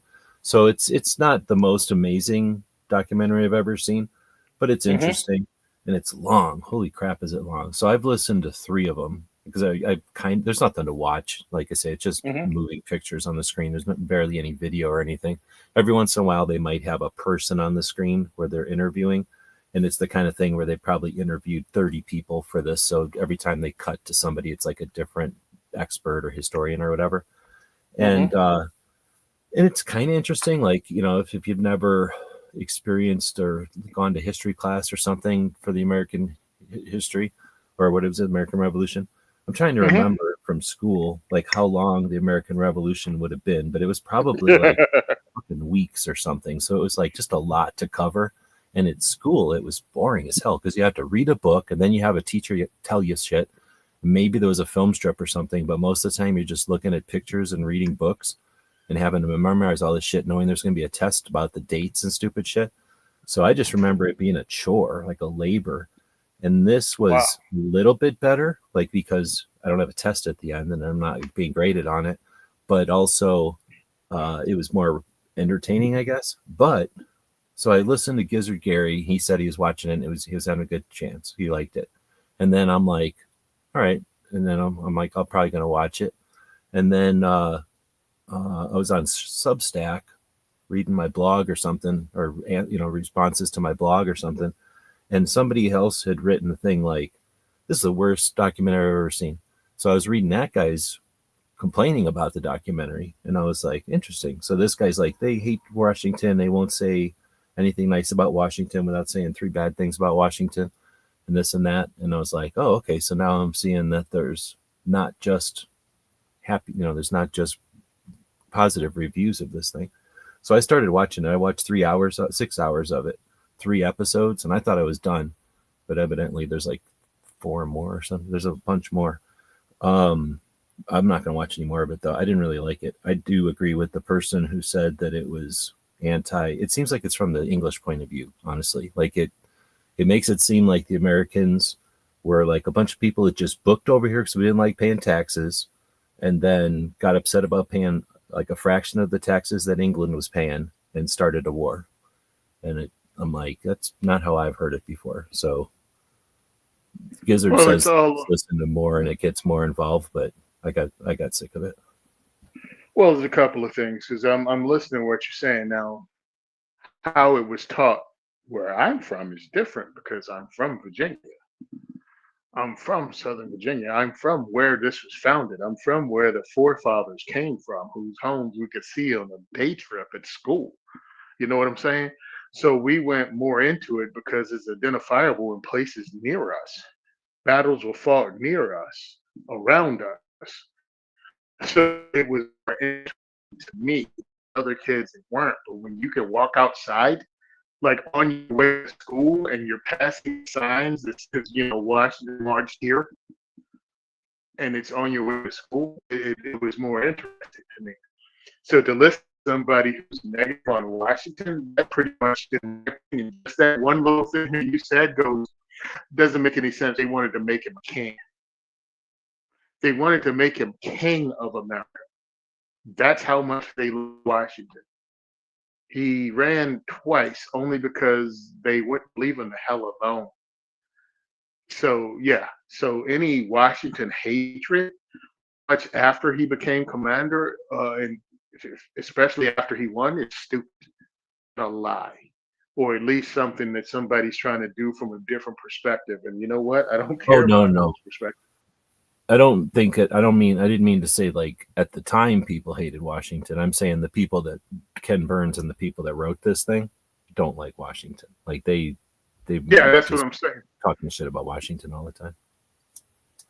Yeah, so I'm listening to that and I'm like, yeah, no, because the people at the time loved Washington. Um, the people at the time stayed past their enlistment while they were freezing with nothing to eat, and they still stuck around. Now, everybody didn't, and he was worried about it, but still, his personality and the people that cared about him and believed in him is the reason stuff was able to be done, and it reflected in how he was treated in the immediate aftermath. So, yeah, listening to this, I'm like, huh, interesting. Plus, again, we had people around us that would bring this alive for us, at least for me, because you got to understand my age and the fact that I was around for the bicentennial. So it was really Right, pushed then, right? 1776. Yeah, we were all Yeah, like stoked yeah, about that. yeah. So it was like it was the bicentennial and pushing a lot of it, not only leading up to it, but afterwards. So it was like huge. So to me, the American Revolution was amazing. And then, of course, as a kid, the fighting and the romanticizing of it as a young man that eventually did join the military, you're like, yo, these were some guerrilla fighters fighting the freaking largest army in the world, who had control of the seas, who had control of the major cities, and we still went up against them with regular dudes that were trained like in the backwoods somewhere in the off season. You know what I mean? In the winter time when nobody went to war, and it was pretty badass. And the guys that signed up, I love the people that go. They were just a bunch of rich white slave owners. Oh, rich white old slave owners. One, they weren't. Many of them weren't old. They didn't end the war rich because they used their own money to finance it. And pretty much, if you made your money through manufacturing or growing of food, well, nothing grew during the friggin' war if the place that you owned was under British occupation. So you were just running on whatever money you had stowed away. These people ended the war broke. They bet everything. They signed the Declaration of Independence and put their names at the bottom of it. Like, yeah, this is me. I said what I said. They weren't just that. Don't compare them to the pieces of garbage we call representatives today. Those people were actually leaders, and they led a revolution, and they believed in it. And they told us not to trust government. They told us to pay attention to our representatives. And if they didn't do what we want, get rid of them by voting and using the system in place. And if it got too bad, well, that whole Second Amendment, that's why we have that there in case they turn tyrannical. Do not trust them. And here's a list of 10 things that are your rights and the government can't touch. And slowly but surely, they beat us down to believe those are things that the government gives us. As I'm sitting in a state that has me have to have a permission slip to buy ammunition. It's ridiculous. So it's frustrating to me, Tony, why are you an advocate? Because I've seen, because of where I come from, what it started off as and what it was supposed to be and what the blueprint was. And then I came to a state that was a Tory state. Never forget that when everybody tries to act as if all 13 colonies were on our side. No, there was a huge British stronghold here. Remember, Washington crossed the Delaware to attack Trenton, New Jersey, the capital of the state. And Jersey ain't changed since. Well, they talk about the like what do they call them, patriots and loyalists. The loyalists were the Hmm. people that were cool Tories. with the England Yeah. still. And then anyway, so they like I said, I've only listened to 6 hours of it, but still 6 fucking hours. So I've definitely Uh-huh. taken a chunk of it, absorbed a chunk of it. It's a lot of like this happened, then this happened, and then this happened, and then this happened. And that's what you'd expect when they're trying to give you a version of history or whatever. But then they'll be like, and but Washington's greatest blunder was this, and then they'll have some historian come on and go, most people recognize that this would have all changed if Washington would have just did this at noon instead of waited till 2 p.m. And it's like, okay, of all the things you can talk about, you decide to harp on, like, 2020 hindsight on what Washington could have done, on some fucking afternoon or whatever. Great. That might be super interesting. But my thing about the revolution, when I was in high school, like I said, I don't recollect a lot of this, but what I remember was the gist of it, I guess. Like the thing that they wanted us to get in our head was that people were basically fleeing either kings or some kind of bullshit in Europe mostly, but from other countries, because not everybody came from Europe, but mostly Europe. They came over here. They all made these colonies based off of like companies, right? Like somebody would fund it and they'd come over here and they'd start doing their thing. And some of them were like, we're going to go over there and make cotton. In other words, like, we're going to go over and make nacho chips. And they're like, oh shit, we can't make nachos. Like, there's no corn over here. So like some of them were successful and some of them weren't, but whatever, they all got over here and then dealt with it. Like, right. So right off the bat, improvise or get the fuck out of here. And then there's like, the whole Indian thing is, you can take that or leave it, but people come up with, they come with their own idea of what the Indians were like. The Indians weren't all just sitting here minding their business. They were over here fighting with each other and doing everything we do. The Indians fucking did. So they were over here, like, nobody fucking owned this country. The country was just the country, and Indians were running around on it. And if some Indian was like, some tribe was like, I want to own all of Connecticut for 14 people, want to own all of Connecticut. Like, well, that's fine, but is that cool? Like, I don't know. Like, some people are like, that's not cool. Like, somebody else wants to live in Connecticut. You can't just own the whole of Connecticut. So like what people claimed and in the way that they're fighting and shit, and they're like, they're suggesting that there was like this whole like just like utopia of the Native Americans, and in reality it was like they're all over here fighting and having peace and fighting and everything else, like just living. And then a whole bunch of people from Europe come over and start being weird, and some of them were like, hey, can we buy some of this land? And some of them were like, we're taking all this land and everything in between. So to suggest that like we came over, like we, right, because in reality it even started with like 13 people or 13 efforts, but then went into like a lot more immediately. And that's the part that I remember from high school, I guess, is what I'm getting at, is that as soon as the Europeans got over here, I keep saying we, like I was a fucking European, like as soon as the Europeans got over here and started interacting, like immediately it started getting weird. And then the French were like, we own all of this, and England was like, we own all of this, and the Indians were like, what the fuck? So everybody started fighting everybody, but at the same time everybody was like, oh man, that's a cool horse, or like, wow, that's a tomato, like, oh, what is that, like, oh, you make bread this way. Like, we started doing some really cool shit at the same time. And then like you start getting into tactics, like where they were fighting, they're like, hey, you're not lining. Where's our head? Like, you just took our head off. Like, what the fuck? We were supposed to line up and shoot at each other, and you killed us. Like, all kinds of shit was developing. And that's the part of America that, like, we touched on in high school, and I had it, to, like, start with. And then when I start living my life and experiencing, what this country's all about, and then getting into guns and stuff, I learned about how, the German guns mixed with the English guns, mixed with the French guns. And then our guns were better than everybody else's guns. So when they came over here, like you said, like the massive armies and navies that were used to fighting each other were like, well, try this out for size, and we're going to shoot you from 6 foot, we're sharpshooters now. Like, we don't need to stand in a line with you. We're going to fight like Indians. Like, we did so many things in development to make the American Revolution a thing.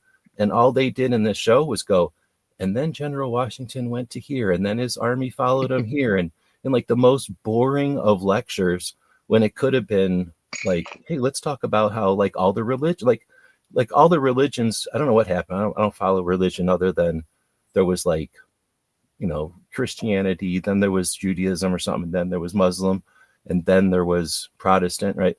Like they kind of all start branching off and shit. But it's when you get to the United States where it starts getting crazy, because now people can do what they want. And over there, they couldn't. And all the people that left were the people that wanted to do the weird shit. So they come over here and start doing, and I don't mean weird shit, but, like doing their own thing. And that's another part of America that, like, screw off trying to do a 6-hour episode and not even talk about the churches. Like, holy shit, how much stuff in America has been done in the name of the churches since day one? Like, since the first people jumped off of a boat, the first thing they did is probably build a church. And those 13 colonies probably had 13 different churches, probably 26 different churches, right?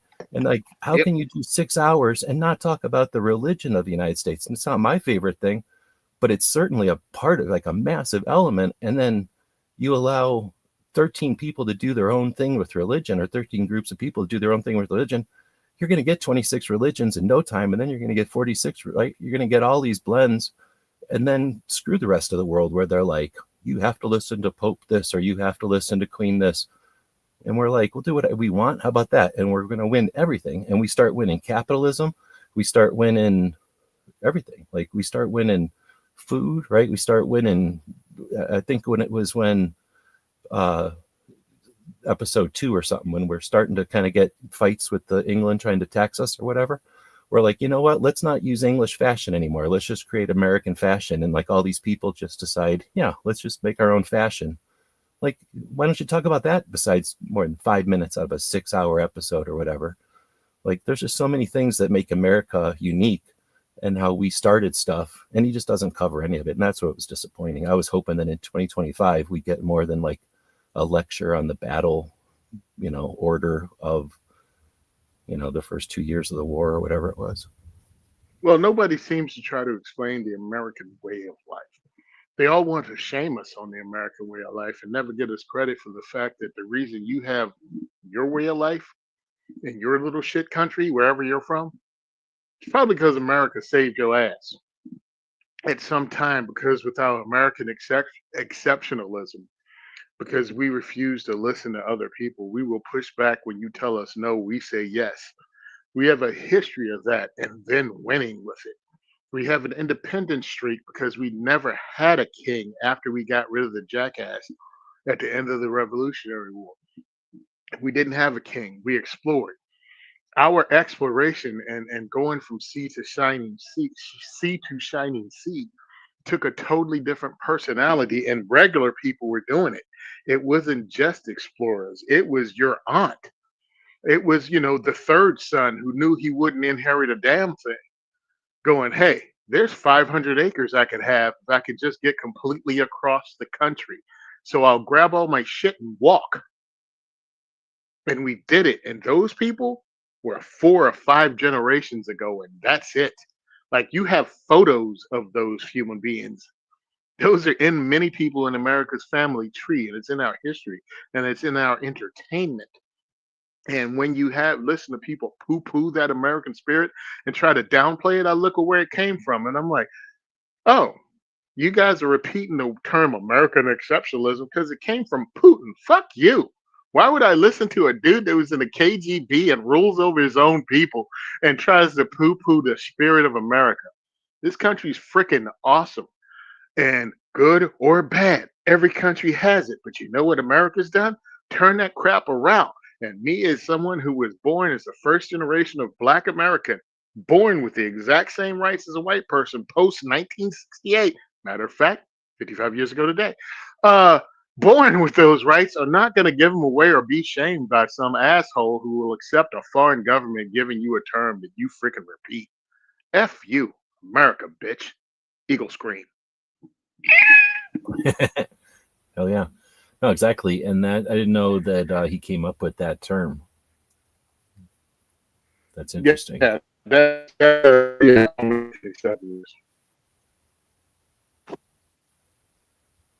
And I'm listening to people repeat it like it's a fact.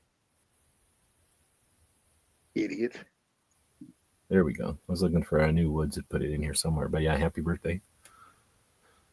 You doing anything good for it? You doing anything? Talking to my favorite Q&A podcast. That's worked out really well for me.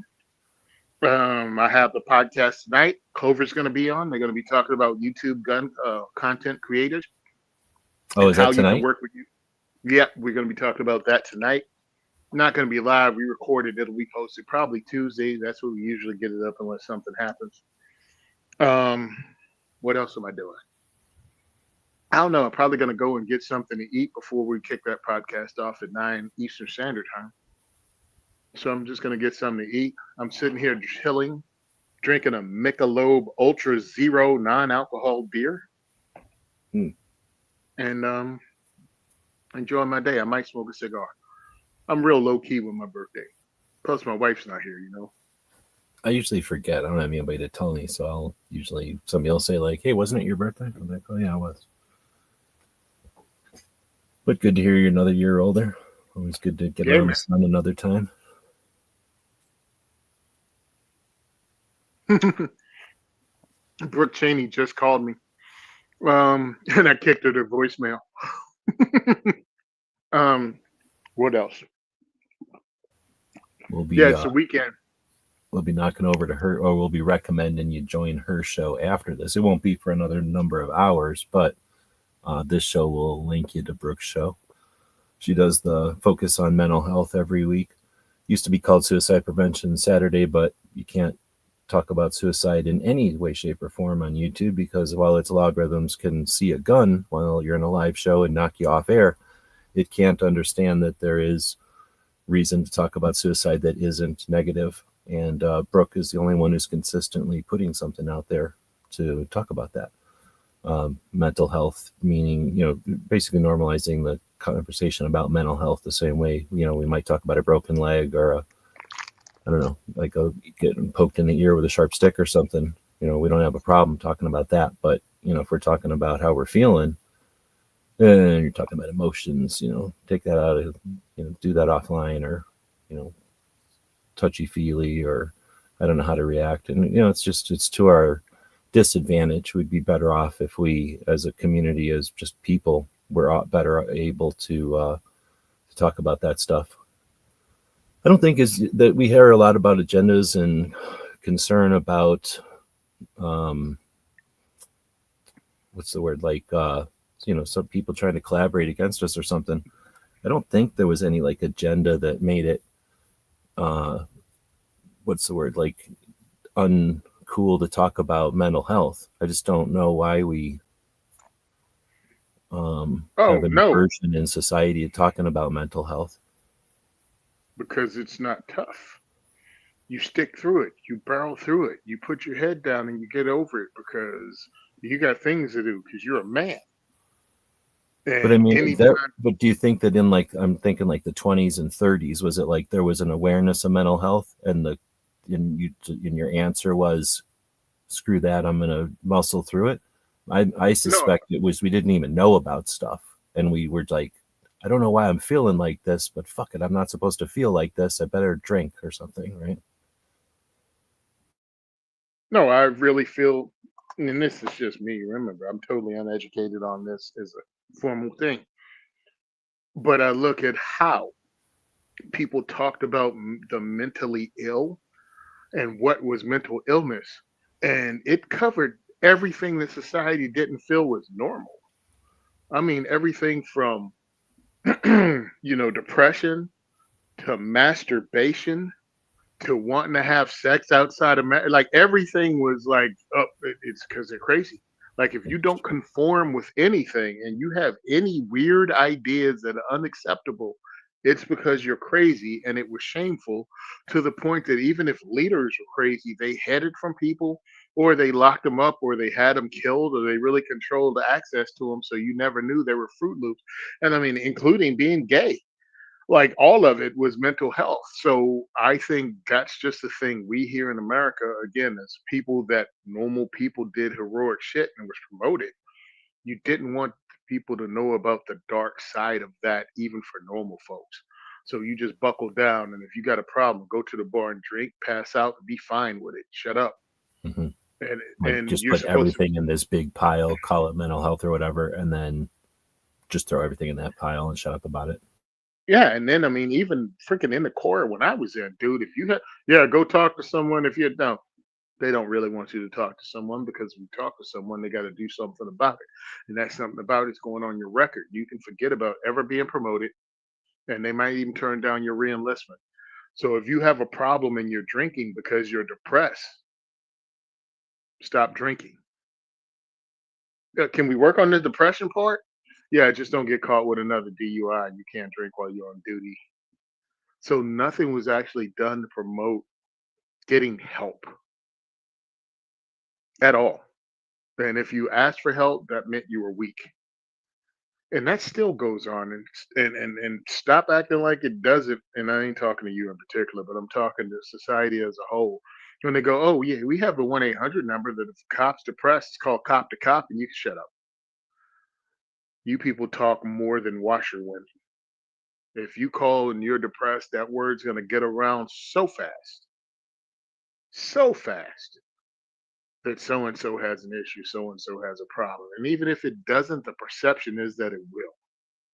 All And of that's that like has the to change. superficial bandage that gets put on it is a government like solution, because the only solution, well, a government solution is essentially like saying the committee approved solution, because the only thing that can get through government is something that everyone has approved, and the only thing that everyone can approve is usually useless. Like, it hurts no one and it helps no one. It always has to hurt no one, which means it almost never helps anyone. So your government solution is almost always, like I say, some sort of a committee approved solution, which is useless. So it goes Oh, through effort, it does something, but like in this case, puts this band-aid on. Oh, we've given it an 800 number, but like you just said, everything you just said is 100%. So yeah, we put the band-aid on it, and now we're moving on to the next thing, completely ignoring this because we've solved it. And in yeah, when reality, they've done nothing except put another layer of dirt or another coat of paint on it, right? And ignore it again so and walk away. we had a problem presented to us.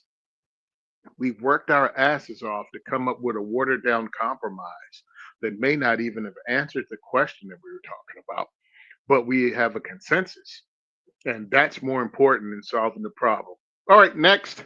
Hey, when are we going to revisit it to see if the thing we came up with works? Oh hell No, no. because that might put spotlight on our success. Well, to have it not work means we failed, and nobody wants that on their No. record. So yeah, here's a program. It's not our fault you guys don't use it correctly. And that's the other thing. Yeah, we've succeeded in creating a program. We're successful and move on. And then the program fails. You failed at running our program. We had the success. You know what I mean? And that there's no consequences to that little dynamic. So, and that's one of the reasons I'm so frustrated with any kind of bureaucracy. I call it government, but really it's the bureaucracy, just the idea that people can hide in that, and they do it. There's people that go to freaking college to learn how to do that shit. Never offend anybody,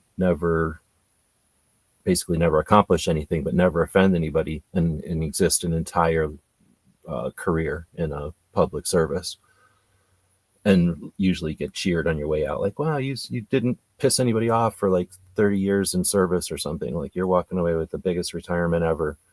You accomplished not getting into fights with people for that long, but very rarely have they done anything. You've Oh, shut up. accomplished getting you've accomplished getting through life without ever standing up or standing for anything. Yep. You never stood in the way of anything or stood in, Yeah, you never stood up for anything. You never stood behind anything, and you definitely never stood in front of anything. But anyway, that being said, I don't know where we're going. We started. We have been known to go on a tangent or two on this show, and we're old. And the older we get, as you've proven by getting older today, Hmm. you're gonna forget stuff. I'm not getting older. I don't bring up my age, so I don't have to Hmm. worry about aging on the internet. You, on the other hand, are getting older on the internet. Oh, 100%. I get older on the internet as you watch the Wolverine beard come in and go gray, which was hilarious because my wife booked our anniversary was yesterday, and my Okay. wife posted pictures of us from the beginning to now, and you watch me go from clean shaven to the minute I had a beard, I had these two white tracks coming down the side of it. And then you watch me just grow the beard fuller because it's just length. When it was short, it was just a line of white. You couldn't really see where it went. But as it grew longer, you were like, that's in a straight line. Did he do that? No, I did not do that.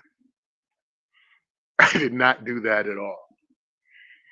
Um, I'm maintaining it though because it's a cool look, and I it was and I have merch now. So I'm going to maintain that look and sell T-shirts, bumper stickers, and patches with that look on it. Probably going to be my next move, by the way.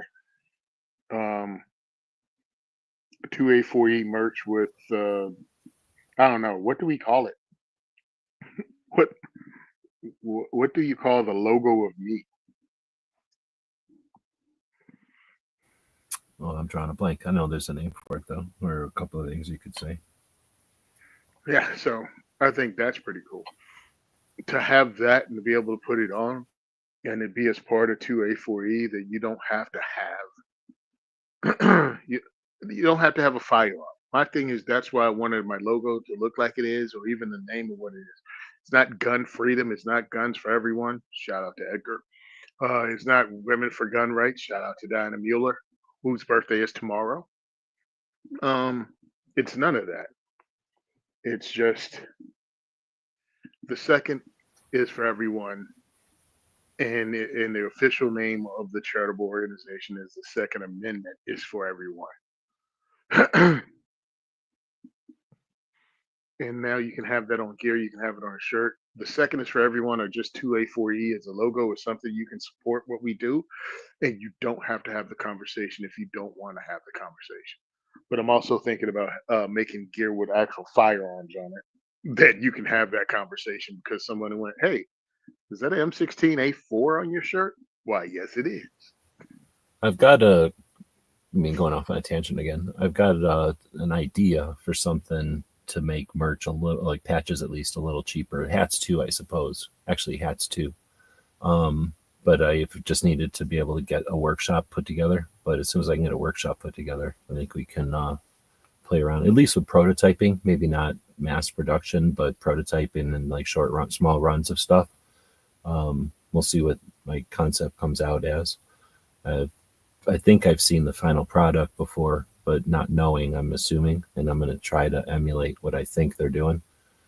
And anyway, so maybe at some point you can play around with more than one, or play around with ideas with that stuff.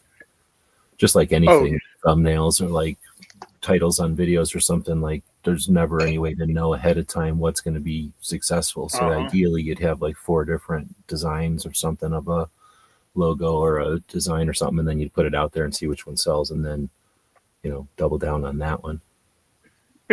Yeah, do like television studios. Oh, what do you mean? What? Law and Order worked?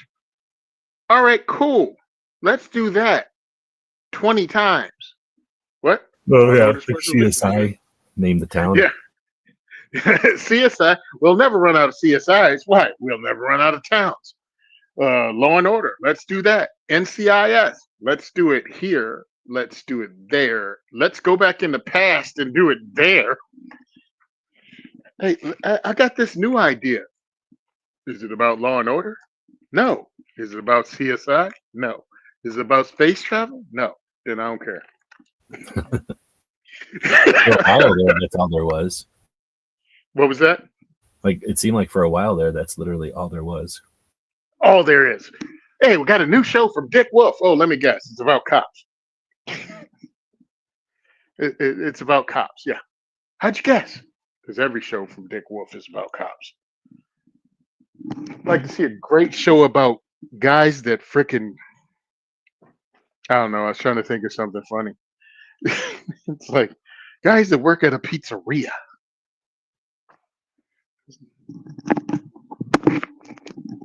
Even when they tried to do stuff with regular human beings, it was formulaic. Hey, we're going to have a gun store? Yeah. All right. You're going to come in, you're going to order something, and I'm going to say, it's never been done before. And then we're going to do it, but we're going to have a whole bunch of problems, and then we're going to get it done at the last minute. Every week. How'd you come up with that? Oh, I watched somebody else do it with cars.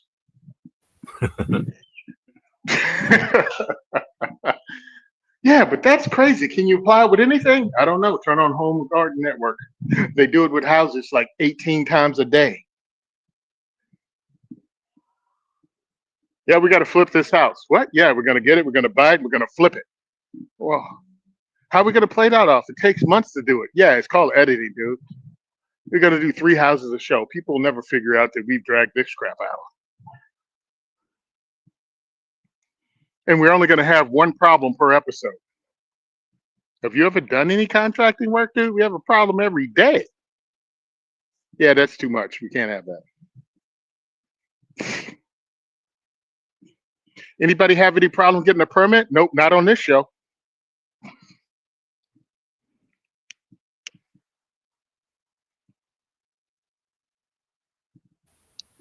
So we got Woods' last question. Now he left, so I don't know if he's back or not. But his last question was: even amongst jacketed hollow points and full metal jackets and everything, almost every bullet has a lead core. So why haven't we improved on lead since the invention of the full metal jacket in the 1880s? Because it works. Because of And it's cheap. for the full metal jacket, it was still just solid lead. So all we did is add a jacket so that it's we've got the properties of both there. It works really well, especially for what it costs. And whatever's next that you develop isn't so much significantly better that it offsets the cost or the ease of manufacture. And when you make bullets, you got to make them in volume to do the things you want, which is, if it's for self-defense, you wanted to penetrate this much in the ballistic gel, and it's really easy to do it with these things. I mean, shoot, you make the decision of what works every time you buy ammo, self-defense ammo. How come you don't buy the expensive stuff that has no lead in it?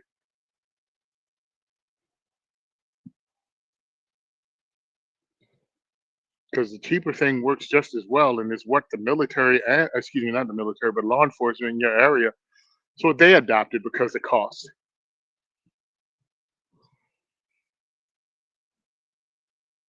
And that bull crap about, environment is just that. The lead going down range has already contaminated every range out there. Stop with bull crap. And the study they did in California talking about the fact that lead bullets are destroying the friggin' wildlife. That study was shown when it finally was completed. Did you know this one? The study on the lead affecting wildlife and the lead in hunting ammunition killing off wildlife because it was poisoning the environment. They passed the law a week before the study was completed because they'd already seen the study and it showed that it had zero effect. Lead has zero effect on wildlife. The missed bullets and the bullets that end up in shit.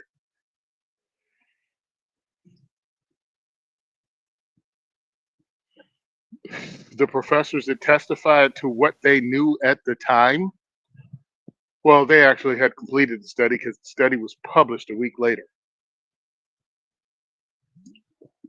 They knew what was in it,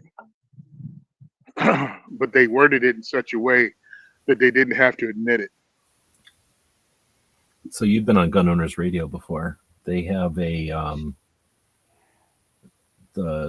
one of their hosts, I'm gonna call him a host at this point, is Sam.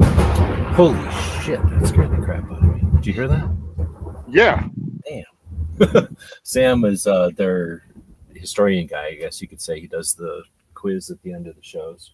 That's the kind of shit that gives Mello a heart attack. And he does in 2024 in May, he did a pretty thorough explanation of why we still use lead, and goes into the wow, that was just crazy. That was a thunder hit out of nowhere. It's not even raining. Wow. And it was just out of nowhere, and now it's just echoed and went away. So weird. Wow. It must have hit really close too, because that was loud. But anyway, he gets into the fact that once the Big Bang and all that, and when planets were cooling, all the dense stuff goes to the center, while the lighter stuff goes to the crust. Makes sense, right? In a big scale of things. Lead is real dense. Lead is the result of radioactive shit decaying, and that's why it's on the surface. Otherwise, it would have sunk. When the planet was being molten and whatever. So the lead that exists is from that source, I guess you could say. All the other stuff that's close to lead is radioactive because it's the decayed, it's the stuff that hasn't quite decayed all the way yet. And here comes the rain. Now the rain's coming. So basically what he's saying is that whenever, all these characteristics you mentioned of the lead are what we need, because in order to get the density that you would need for the physics to make something shoot, if it was made out of steel, for example, because steel is less dense, it would be like shooting a steel rod. So you'd have a really bad issue with wind, and it would just be difficult to push that projectile out of a barrel, where if you make the material more dense, it doesn't have to be as long a projectile. It can be a much shorter projectile, which is more realistic for, what we're all used to. And the other physical materials that you could use are either way deep in the earth or radioactive, and we wouldn't, not practical to use. Yeah, Anyway, because the things we use, because the things we use that are dense is depleted uranium. Exactly, right? Yep. And then the next most used, lead core rounds. So 100%.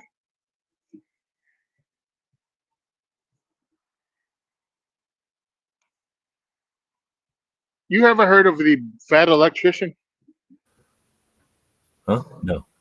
The YouTube channel Fat Electrician. He does a really good job making entertainment, historical content really worth watching. Well, they have and he's very popular. He owns Bunker Branding now. He bought that from what's that guy's name? The veterinarian that went out of business, sold all his YouTube stuff. Matt from Demolition Ranch. You heard it. Yeah, I know you know who that is, right? Anyway, that electrician actually owns several businesses, but he's really good at the history thing. And I was watching his stuff, and he talks about things like that. And then there's another content creator that's a black guy in the military, and he's created the Fat Electrician in blackface. I mean, he openly does it. He uses the same phrases, a lot of the same stuff, because guy's really good at it. I think his name is Nick. The Fat Electrician is really good at what he does, and this guy not only emulates it, he imitates it and recognizes it. I stumbled across him a couple of days ago, mainly because they did a collaboration together. Nick was on air for like all of 3 minutes with the guy, but he shows that he knows who he is, and it was pretty cool. A lot of the stuff is firearms and military equipment related. That's what I got into it based off of. That was the segue I was talking about, from lead bullets to depleted uranium weapons to, you can watch these guys and hear a lot of background on this stuff. I think it's pretty cool.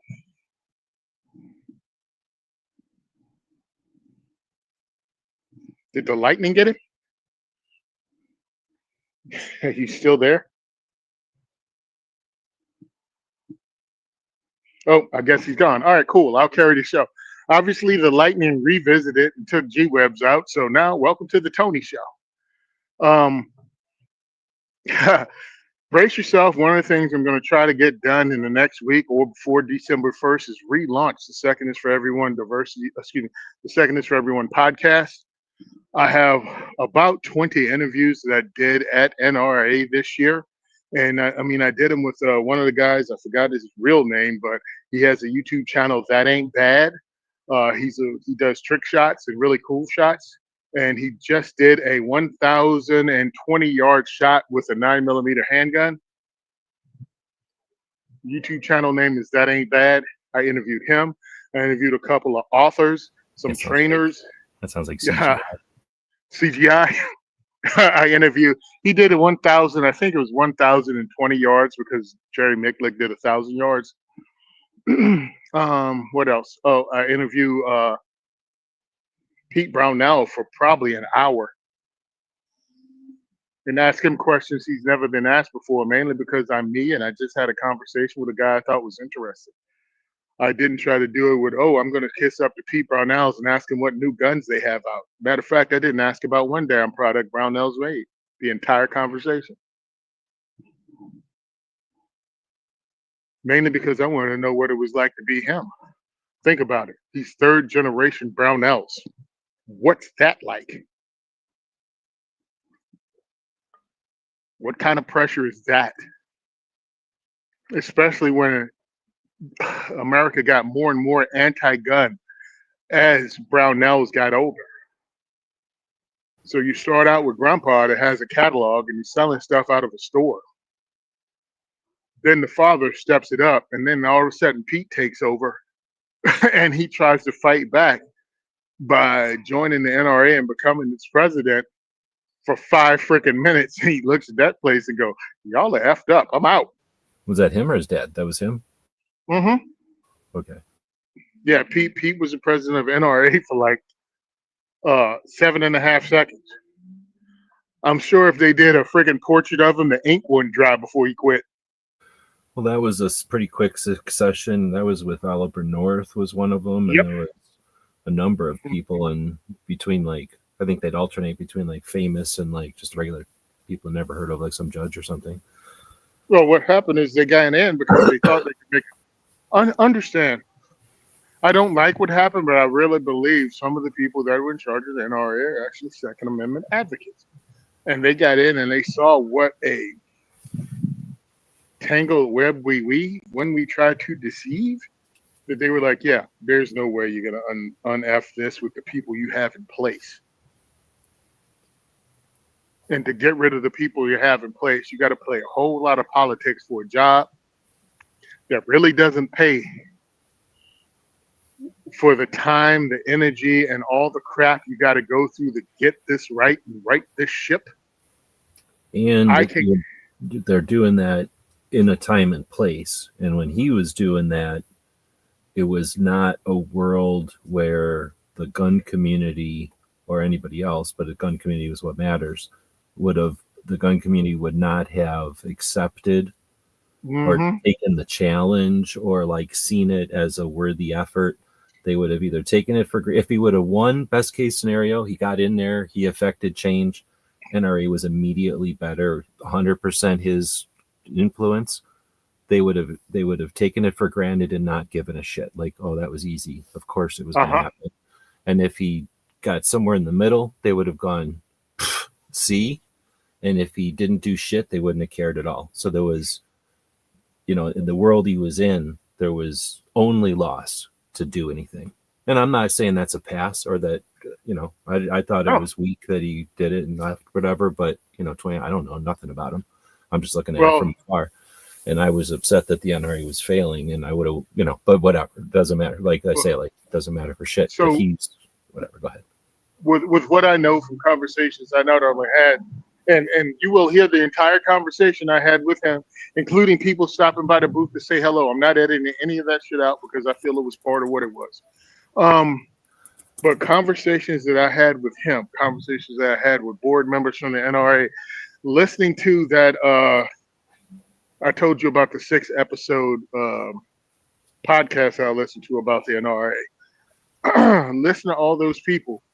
Pete Brownells would have had to put so much energy and effort into it, he wouldn't have been able to run his own family's company. And why would you do that for the NRA when, again, even if you would have succeeded, nobody would nobody would have cared. What would be the upside? Let someone else come in that has better dedication. And truthfully, I feel the NRA had to go through because of what they did. They had to go through what they went through to get where we are right now, as quickly as it was, because we have elections every year. And in two election cycles, the NRA has changed. 2. I would say that it was inevitable. It couldn't have happened because there wasn't humans, as Edgar would say, to fulfill the seats with a mindset for change. Yep. So that what did happen is years went by. Amanda, Rob, name anybody who's in there right now.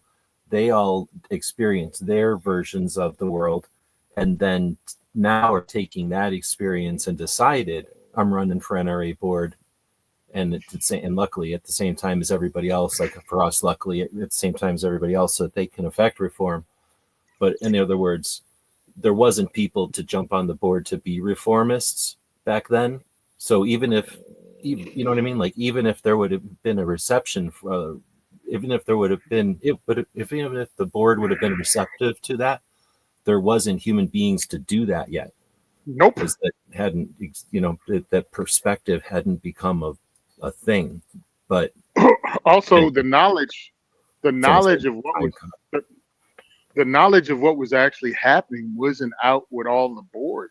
You had the inner circle, inner sanctum dudes, and then you kept the others out of that circle of power. So yeah, you're on an NRA board, but truly the only part of the board you're on is the training committee. So you don't go to the big board meeting. You don't even get invited. They don't even talk to you. Like they had that whole thing going on. Most people didn't know that. They kept that stuff segregated because they knew exactly what they were doing was bull crap.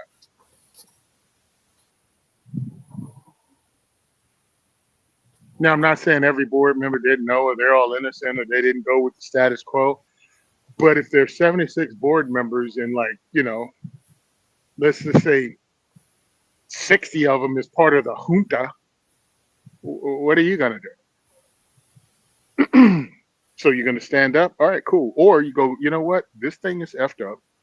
Nobody here has my back. They're gonna sabotage everything I do. And more than likely, who knows if they tried something again, and went, yeah, no, I'm done. You know what? I'm not running again.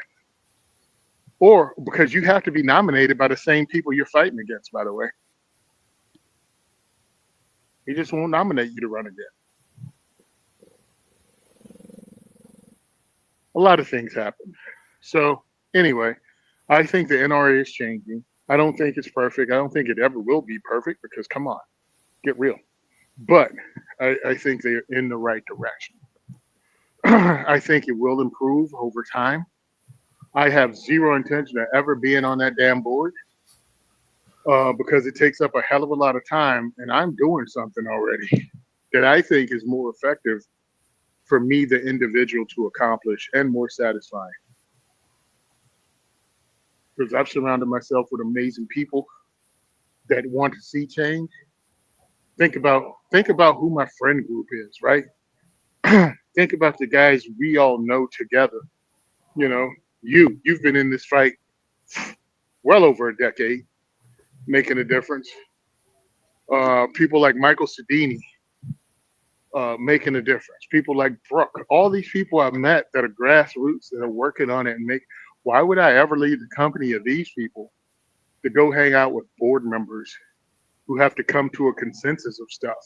No, you believe in something, you've done it on your own, selling patches, doing whatever, living like you have to live. You even change your sleep cycle to make your electric bill less, bro. Yeah, Yeah, for a while. Well, I yeah, guess I'm still doing that, but yeah. yeah. Those are the people I want to hang out with. Those are the badasses I like being with. I like being with the people that made ish happen with what they had to work with. So yeah, Tony, who do you want to hang out with? George Washington and the founding fathers that actually fought, got dirty, moved stuff, rode around screaming the British are coming, which is bullshit, but rode around saying the British are coming, or the dudes that are in Congress now? Now I want to hang out with them ballers with wooden teeth. Well, you make more money hanging out with the people in Congress now, just Yep. listening to their tips. But yeah, I hear what you're saying. Mm-hmm. Yeah, just follow their stock tips. I know there's a one-eyed Navy SEAL that is what is it at 500% now with his stock pick? Oh, that guy from Texas? Yeah, Crenshaw.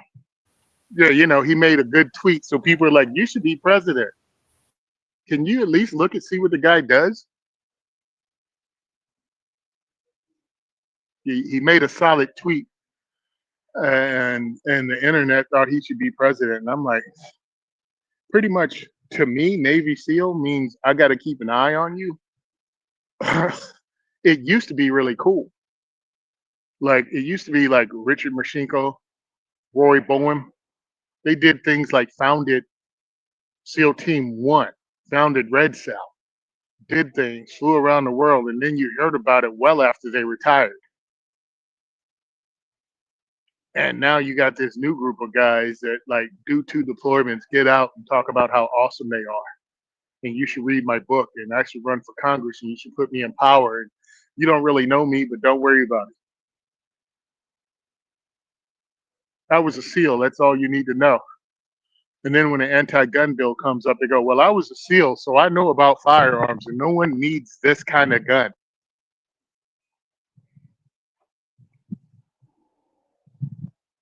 Well, I don't know if that was Crenshaw, but the guy on.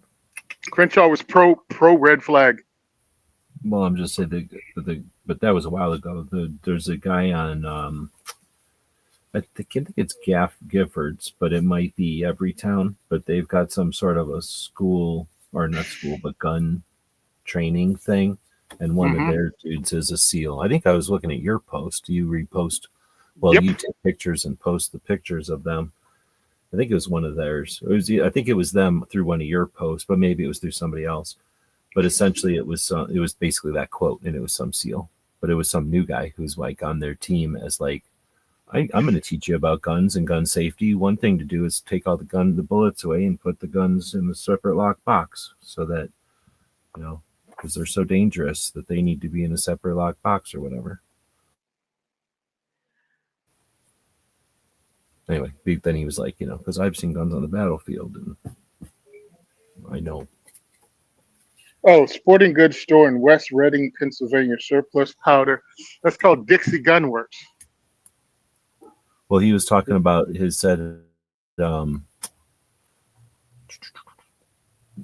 grandpa would go to the buy powder sold in a brown paper bag at the store. So I was saying, oh, that wasn't gunpowder. But he was saying it was a sporting goods store in West Reading, surplus powder from World War II. And I could totally see that. Like they buy like a big, I don't know what kind of drum of gunpowder would have been going to some factory to make some kind of ammo. And as World War II ended, I don't know. I think it's common knowledge, maybe not to the new people, but when World War II ended, and they were like, "Hey, it's over," like they just turned off everything, and everybody was happy, and everybody went and partied. So like, whatever the hell was being made was done, and like, I'm sure they at some time went in and turned off the factories and shut things down. But I think a lot of times they just literally walked away, and so. Like there's stuff that you could buy that was on its way to go overseas, and I guess that's the gold. The stuff that was like made, put in some kind of creosote or some whatever to be sent overseas, literally over the seas in a Navy boat or whatever, and then never sent. So it was just stuck somewhere. And there was a bunch of that's when surplus stores started, because all that shit existed, and people were like, oh, I can buy, I don't know, like a bulldozer from the Army or the Navy because they were going to send it to the Pacific and they're not gonna. I could buy it and use it to knock down something in New Jersey or wherever.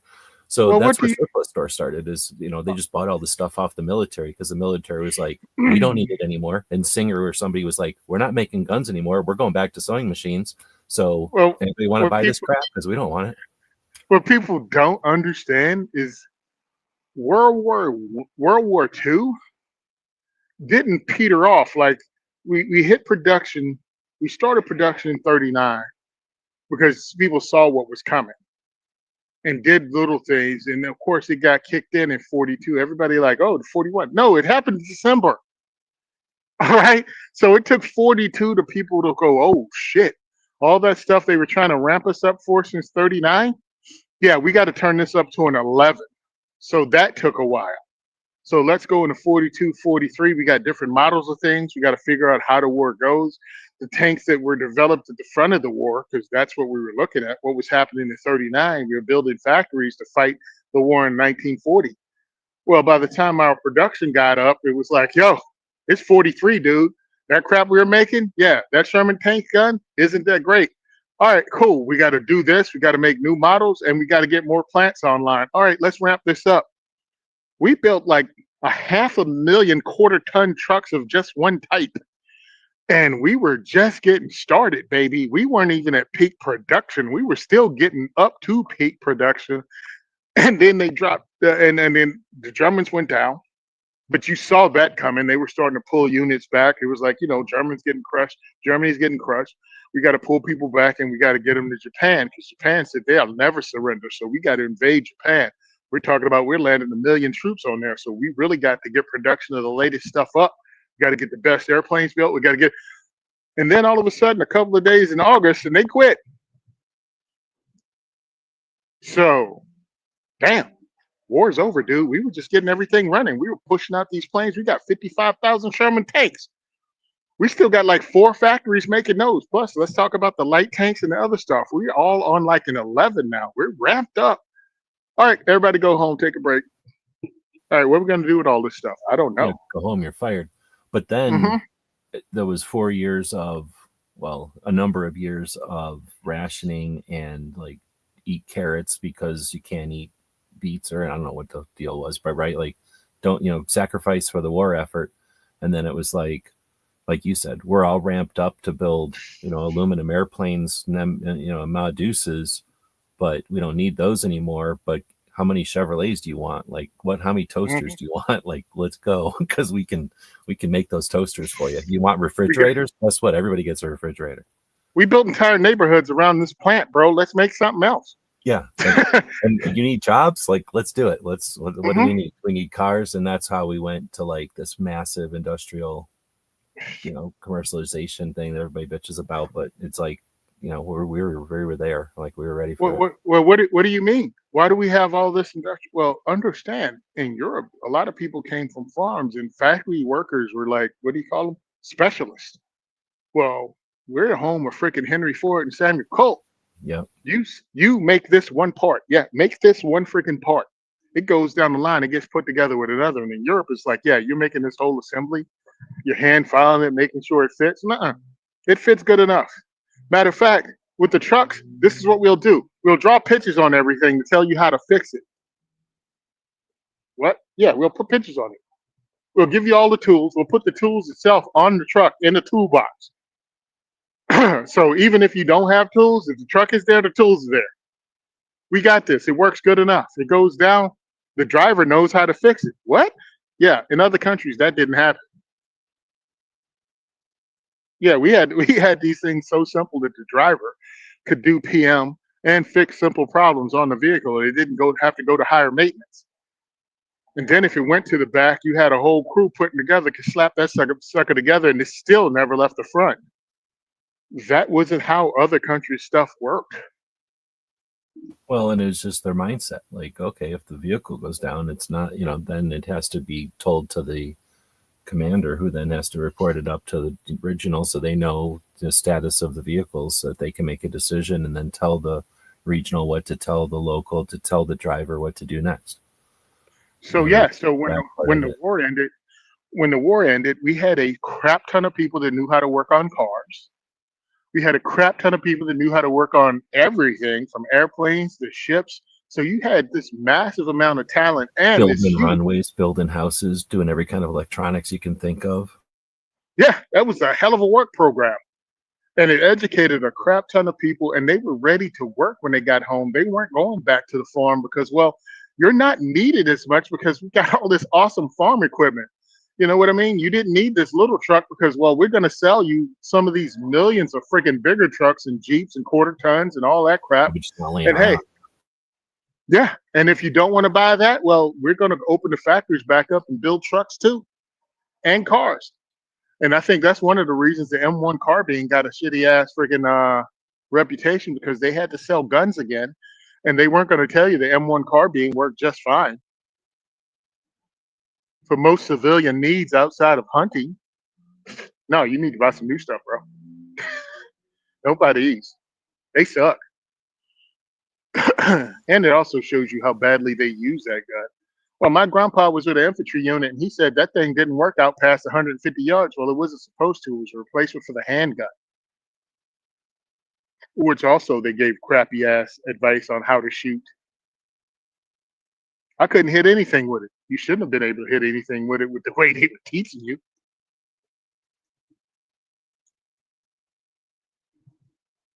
And if it was anything like the instruction I got on the M1911 in boot camp as a firearms instructor now, man, I would have gave that dude a freaking 0 star.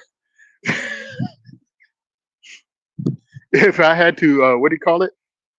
What's the review company that people do? If I had to give a Google review to my firearms instructor for handgun in boot camp, my man would have got a 1. Well, back in the day, instruction was like load gun, aim, shoot on target, repeat, like unload gun, like, you know what I mean? And then they'd be like, oh no, you didn't hit the target. Do step 3 again. Hit the target. That was Hit the the instruction. target. Not you're pulling it, not you're snatching, not you're snatching the trigger, not you anticipating the recoil. So you, no, none of that. Shoot again. Shoot again. All right, that's your magazine. Move. I don't know. I think I can't remember anymore. I do remember I got the advice from more than one person that you can suck at shooting and then you get to stay there shooting longer. And that turned out to be true. I didn't always do it, but you could do it. You could just not hit not hit whatever you're supposed to hit, and they'll leave. Back in my day, like you'd be sitting in foxholes, just little holes that, I don't know, they always make you shoot out of foxholes for some reason instead of just sitting at a table, I guess, to get used to it, I guess. But Yeah. you'd be sitting in your foxhole shooting at a target, and if you missed all the time, they would just leave you in the foxhole. But if you hit, they would go get out, and somebody else would sit in the foxhole and do their shots. And everybody who missed would just keep sitting there shooting. And the people that hit, like got their score or whatever, would go sit on the bleachers and watch. And it's not like nowadays where you have a phone or something. Like you'd just be sitting there watching everybody else shoot.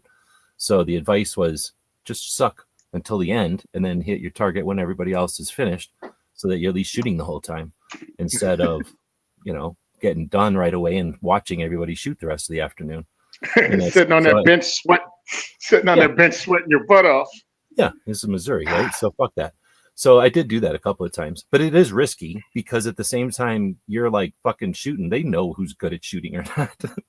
And if they don't feel like watching you shoot all afternoon, they'll be like, "Get the fuck, get up!" Like now you're in trouble. Start doing push-ups or some shit. Like you could get in trouble doing that shit. But if they weren't paying attention, you could just sit there, shooting at fucking pine cones and shit, like just plinking, just shooting, and using Uncle Sam's ammo. Because, like I said, there'd be like, I don't know, 25 people in holes, and those guys would only see so many people. And if they weren't paying attention, you'd just miss. And then I forget what it was, like you'd shoot 10 rounds, and if you hit 6 of them, you'd have to get out and go watch. So you would just hit 4 of them, and then shoot pine cones or whatever. But I wouldn't do that every time. Like I said, I remember doing that a couple of times. I tell you right now, that might have worked for you, but they had to fear God and us. And I tell you, I won't go miss on work. That's where one of those things where I'm sure our things were different because, we could fuck around quite a bit, I'm sure, compared to what you guys could do. Yeah, I don't know. At the end of it, they didn't. Once the drill instructors, whatever they call them for you, know you, like, isn't it a little bit different? Like once they know you're not a shit sandwich, they like give you a little bit more like room to fuck around, or is it the whole time they're fucking with you nonstop? No. But truthfully, it is in the last 2 weeks. I mean, they ease up on some things. The reindeer games, they stop playing as much because they don't have to unless you've gotten really good at something and you finish up early and they have to waste that time because of scheduling. Yeah, guess who's marching in circles now? Guess who's getting PT'd or doing push-ups for no reason? Guess who's doing that stuff? But yeah, for the most part, they started easing up, but really you only got treated like a human after you came back from the field and you had like a week left. Actually, I can't remember anymore. It might have been something like that. I do know at some point it wasn't as bad. Maybe you toughen up. And now that, as I'm saying it, I'm thinking also at the beginning, their job is to make sure you all pass. Basically, they look bad if you don't pass, right? So they've got a bunch of dipshits that show up and are trying to figure out how to be a whatever, right? Marine or Army or whatever it is. In the Navy or Air Force, it's got to be totally different. But so they get a bunch of people and they're trying to get you to pass, right? So I'll bet you they're making everybody do push-ups just because they have to at the beginning. Like nobody's going to pass shit if they don't make you do push-ups out the ass and whatever else, sit-ups and all the other shit, because they got to get us in shape. Once they figure out how much of in shape we are, You know what I mean? Once they figure out like, oh, these guys are all going to pass, they probably have to Mhm. drop us less. You know what I mean? Like it's not as critical that they fucking punish us all the time because they know we're going to pass at some point. Because I mean, you guys had more tougher things than us, but you know what I mean? We're all 18 or whatever. Like, Yeah. unless it wasn't an issue, like we're all going to pass. It's just a matter of like some of us are going to max it, not us. Like some people are going to max it. Some of us would be in the middle, and some people would just barely pass. But you know what I'm saying? I'm sure, especially if they did this for any length of time, they know, it's 3 weeks in or 6 weeks in or whatever it is. Like, oh, Oh, hell this group is good to go. Or like, oh shit, this group still needs it. Like they're getting dropped every time they fucking fart. It's because they need more push-ups. Oh, they will beat you to death up there, man. It's like, we're not dropping you. Maybe last session we dropped you, but no, we dropped too many people. So you gonna do this. You gonna learn this. But yeah, I was really disappointed in the handgun training because we didn't. I think I got like one magazine, maybe one. We've never even seen a handgun. Like that isn't even. I luckily through Civil Air Patrol, I had taken armorers courses, so I had seen an Army 1911. I did an armorers course and I did a revolver course, but I'd never seen the gun. I did that mail order, and then or like over the and like on they send it to you in the mail, and then I did some time like just volunteering some time in an armory, so I got to see some 1911s on a rack, but I never even fucking ever shot one. I don't think any unit I was in ever even had them. You'd have to be like an MP, I think. I mean, I don't even know who besides maybe pilots or somebody. Like, very few people in the Army get a pistol, so they didn't even bother even talking to them about to us.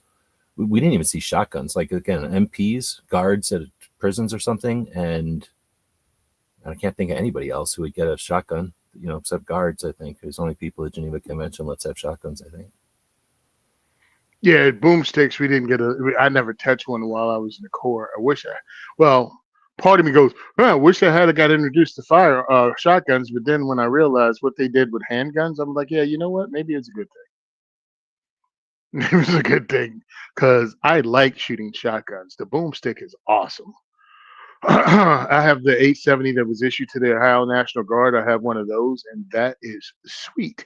One of the best sub $300 firearms purchases I ever made. Matter of fact, I wish I got more than one. That was cool. I Do you don't know. even I have just a like. YouTube channel? Excuse me. Do you even have a YouTube channel? I'm not Yeah. finding it. I mean, I know you have one, but you don't use it very often. That's what I'm saying. I don't have a regular schedule, and I should get on it because I do have a lot of content that I can put on it. So Simon, yeah, I mean, it's Mr. TL Simon. You see me commenting on in the thing. You can go to it. You helped me get over 2,000 followers or 1,000 followers. I forgot. Well, the Which thing one is, you it helped. won't show me unless people are posting, I guess, because I'm looking up and down my list, and I didn't know if I'm looking for 2A or if I'm looking for Tony. Oh no, Anyway, you're either looking way, for it's not Mr. showing it to me. So the way Mhm. YouTube, I don't think it shows me a list anywhere. All I can do is click on my subscriptions in the menu, and it'll only show me it shows me a list of who I subscribe to in order of the last time they posted something. So since Tony hasn't posted anything in a while, like I got locked and cocked in here, and I've got the review channel in here you guys do on Tuesday because those channels post, but I don't have your channel. But Yeah, I was going to say Tony's mostly on Instagram and X, really. At least that's yeah. what I seems like really need to. more. I really need more because I have a lot of content. I'm using a robot to take things off of YouTube and push them onto X and onto TikTok and everything. You could probably figure out a way to get a robot to pick it up off of wherever and put it on YouTube. Yeah, that'd be great. There used to be free things. The one I was Yeah. using free was called If Then This That, and now I think it's not a lot. I think they charge like $3 a month or something, but they do charge something. But Mhm. it's a service it'll like watch your YouTube, or I guess in this case watch your X, and when it sees something like maybe post it to YouTube. I'm looking for your thing on X now. Or did you already post? Is that at MR? What is it? Well, Mr. at M, yeah, Mr. T.L. Simon. That is here on YouTube, Mr. T.L. Simon, or I have it as Simon Says Train, but Mr. T.L. Simon is the actual name of the channel. On X, I'm second for Oh, the I'm on number that. everywhere. Yeah. So that's what's happening. I don't know. I have to get that crap together. Like all on the same username, you mean? Yeah, they're all on the same username so people can go. Part of me goes, all right, do I start something new up for YouTube that's only 2A4E related, or do I just give this up? And I'm like, everything I do is 2A4E. So when I post it, it is what it is. I don't really have political opinions on anything else because I hate that crap. And I say, don't trust either side. It's like, are you apolitical? No, I hate politics. Well, when it comes to Uh, the YouTube, it's part of it at least is a game or a strategy of, do you keep an old channel and try to rebrand or remove, change around an old channel, or do you take just start a new channel? And I'm leaning towards just start a new channel, even though it's going to start with 0 and have to grow, because the way YouTube is, I guess, it likes to see a one track thing, like a one topic show. So it doesn't like to see something change into something. It likes to see one thing start and just exist. So doing something for 2A for E that is just 2A for E, I think YouTube likes that better than seeing something that was this and then switched over to 2A for E. Yeah, because I'm even looking at my shorts that I have posted, and it's like you have no idea what'll hit and what won't hit. Like what gets over 1,000 views and what doesn't, what got 47,000 views and what didn't, and it's no different than like a video 3 videos before. But you might as well talk to Clover in a couple hours because he pays more attention to this than I do for sure. Oh, definitely. And it seems like when I put the info out about handguns, during SHOT Show, even if I hold off on it and put it out, it freaking gets hits. Like, because I post stuff around Great American Outdoor Show and SHOT Show, and I guess it gets caught up in the algorithm of everybody posting, so it might get caught up in that uh, not turbulence, airflow, and dragged along. Because I thought, me personally, if you start posting your crap at the same time everybody else is, it gets lost in the stream. No, it gets dragged along with it, and your stuff pops up too, and people will watch it. Like I have 91,000 views on a short with the Henry Homesteader from the year it initially came out. That's a lot for my channel of somebody that had less than 1,000 subs at that time.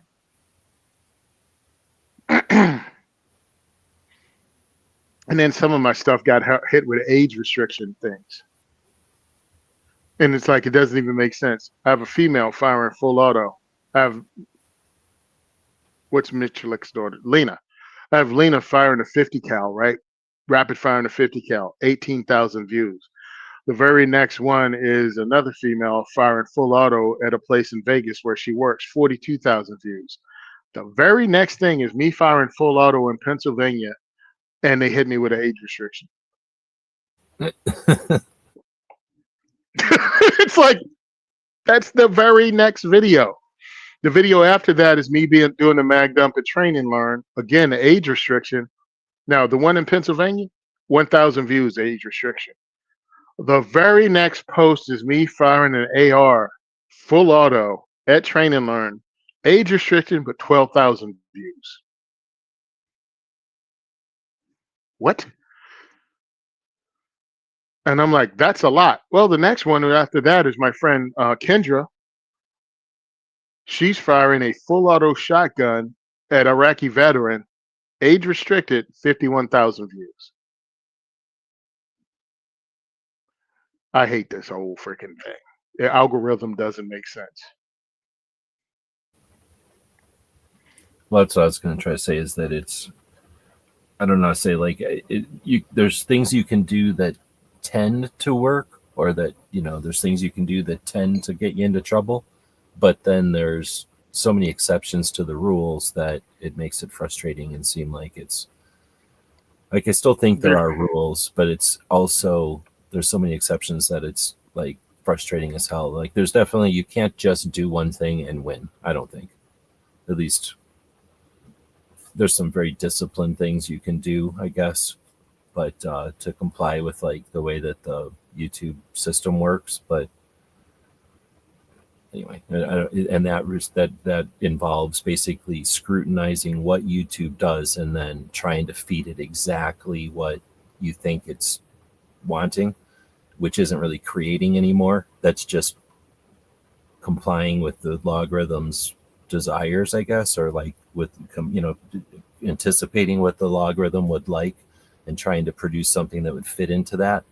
And that isn't creating. That's just, you know what I mean? Like, that's not like you're getting your message out. You're just trying to shove your message into a pipe that YouTube, that will fit with YouTube. And that's, but it I seems to don't know if I be explained such that an well, but it's just such a difficult thing to do. That's not interested in playing that game. it seems like an adversarial freaking relationship. It's Yeah. like, what are the rules? All right, I'll follow your rules. Yeah, no, no. What? Yeah, you did what we told you to do? Yeah, you violated community standards. How? I had a girlfriend like that once. Thank God every day we're no longer together. No, it is sort of weird like that. Like, it's almost vindictive. So, it seems like it because, like you're saying, it'll, and then, it might just be, it could just be that it's a giant system, and like all bureaucracies, like all infrastructures that are huge, certain things they haven't figured out are smashing into each other, and we're the victims because they've got something that's trying to be safe over here and something that's trying to protect us over here. And because there's so few of us to complain, like, they don't realize that we're all getting ground to nothing over here because these two conflicting issues are, smashing us. But I was trying to come yeah, up with I was trying to type in a response to this last comment made by WVPOK. And it's that's why you just put out content and don't worry about the algorithm. yeah, I totally get it. But what's the motivation to do it if I'm already putting it out on Twitter, I'm putting it out on Instagram, it's getting reposted to Facebook. All of those things have 5,000 to 8,000 subscribers or followers. And then I come to this that has 2,500. Do I put the same effort in it when I will not get the same feedback? I understand that I have bots following me, or some people follow me when something goes a little bit viral, but on here, how many people will go? Again, I don't know. Part of it is, and also this is the fourth platform that I have to post something separately. So I have to pull the video, put the video on, edit it if I have to, put music behind it, write a description, post it up. Well, I've already done that 3 times already, and I actually got feedback that was positive and a positive result. Now I get one that's iffy, like a schizophrenic girlfriend. Well, I'm one of those dudes that I don't care how hot she is, but if she wrecks my peace, I don't want to have anything to do with her. And this kind of thing is, what the heck did the character Eight Ball say in Kelly's Heroes? You're harshing my calm, dude, with your negative feeling, your negative vibes, and it's messing me up with the negative vibes. That I'm like, no, like I'm all. Here's also the thing, or my look. I'm already part of the firearms media because of the podcast I do. I have a social media presence with the other parts of social media. If it's a swing and a miss with YouTube, is it really a loss when I compare it to the effort put forth into it? Like what's the increase for me? We already have 2A4E podcasts that did pretty well when I was consistently putting things out, and is going to do even better in my next iteration, which is coming up next month. I'm already on Firearms Radio Network. I'm on here. I'm on, Cock Locked and Unloaded. Excuse me. What is it? What's the name of my own podcast? Um, so I'm on the other podcast with. Filtered, maybe? Yeah, there you go. Cock Locked and Unfiltered. I'm already on there, so my presence is already out there, and it's already on this platform, YouTube, as part of the cast of other things. And part of me is just being a little bit of bitch because I'm not getting that feedback that goes that doesn't make sense. That's the problem. I don't need comments or anything, but it's like what makes sense? I don't understand it when I'm looking at the views. It's like, well, what do people want to see? I don't want to put stuff out if you don't give a crap about it also. Because the point of doing this is to educate people either on a new firearm, my point of view, some new thing that came up, what we're doing, and also to show the diversity shoot and that the Second Amendment is for everyone. And these are the people we have. And this is a testimonial, or this is a cool thing we see. I don't like legislation, so I'm not putting that on there because it bores me to tears. I want you to come into this world and then you check it out. I don't have to feed you every aspect of the Second Amendment, but I can make you aware of it.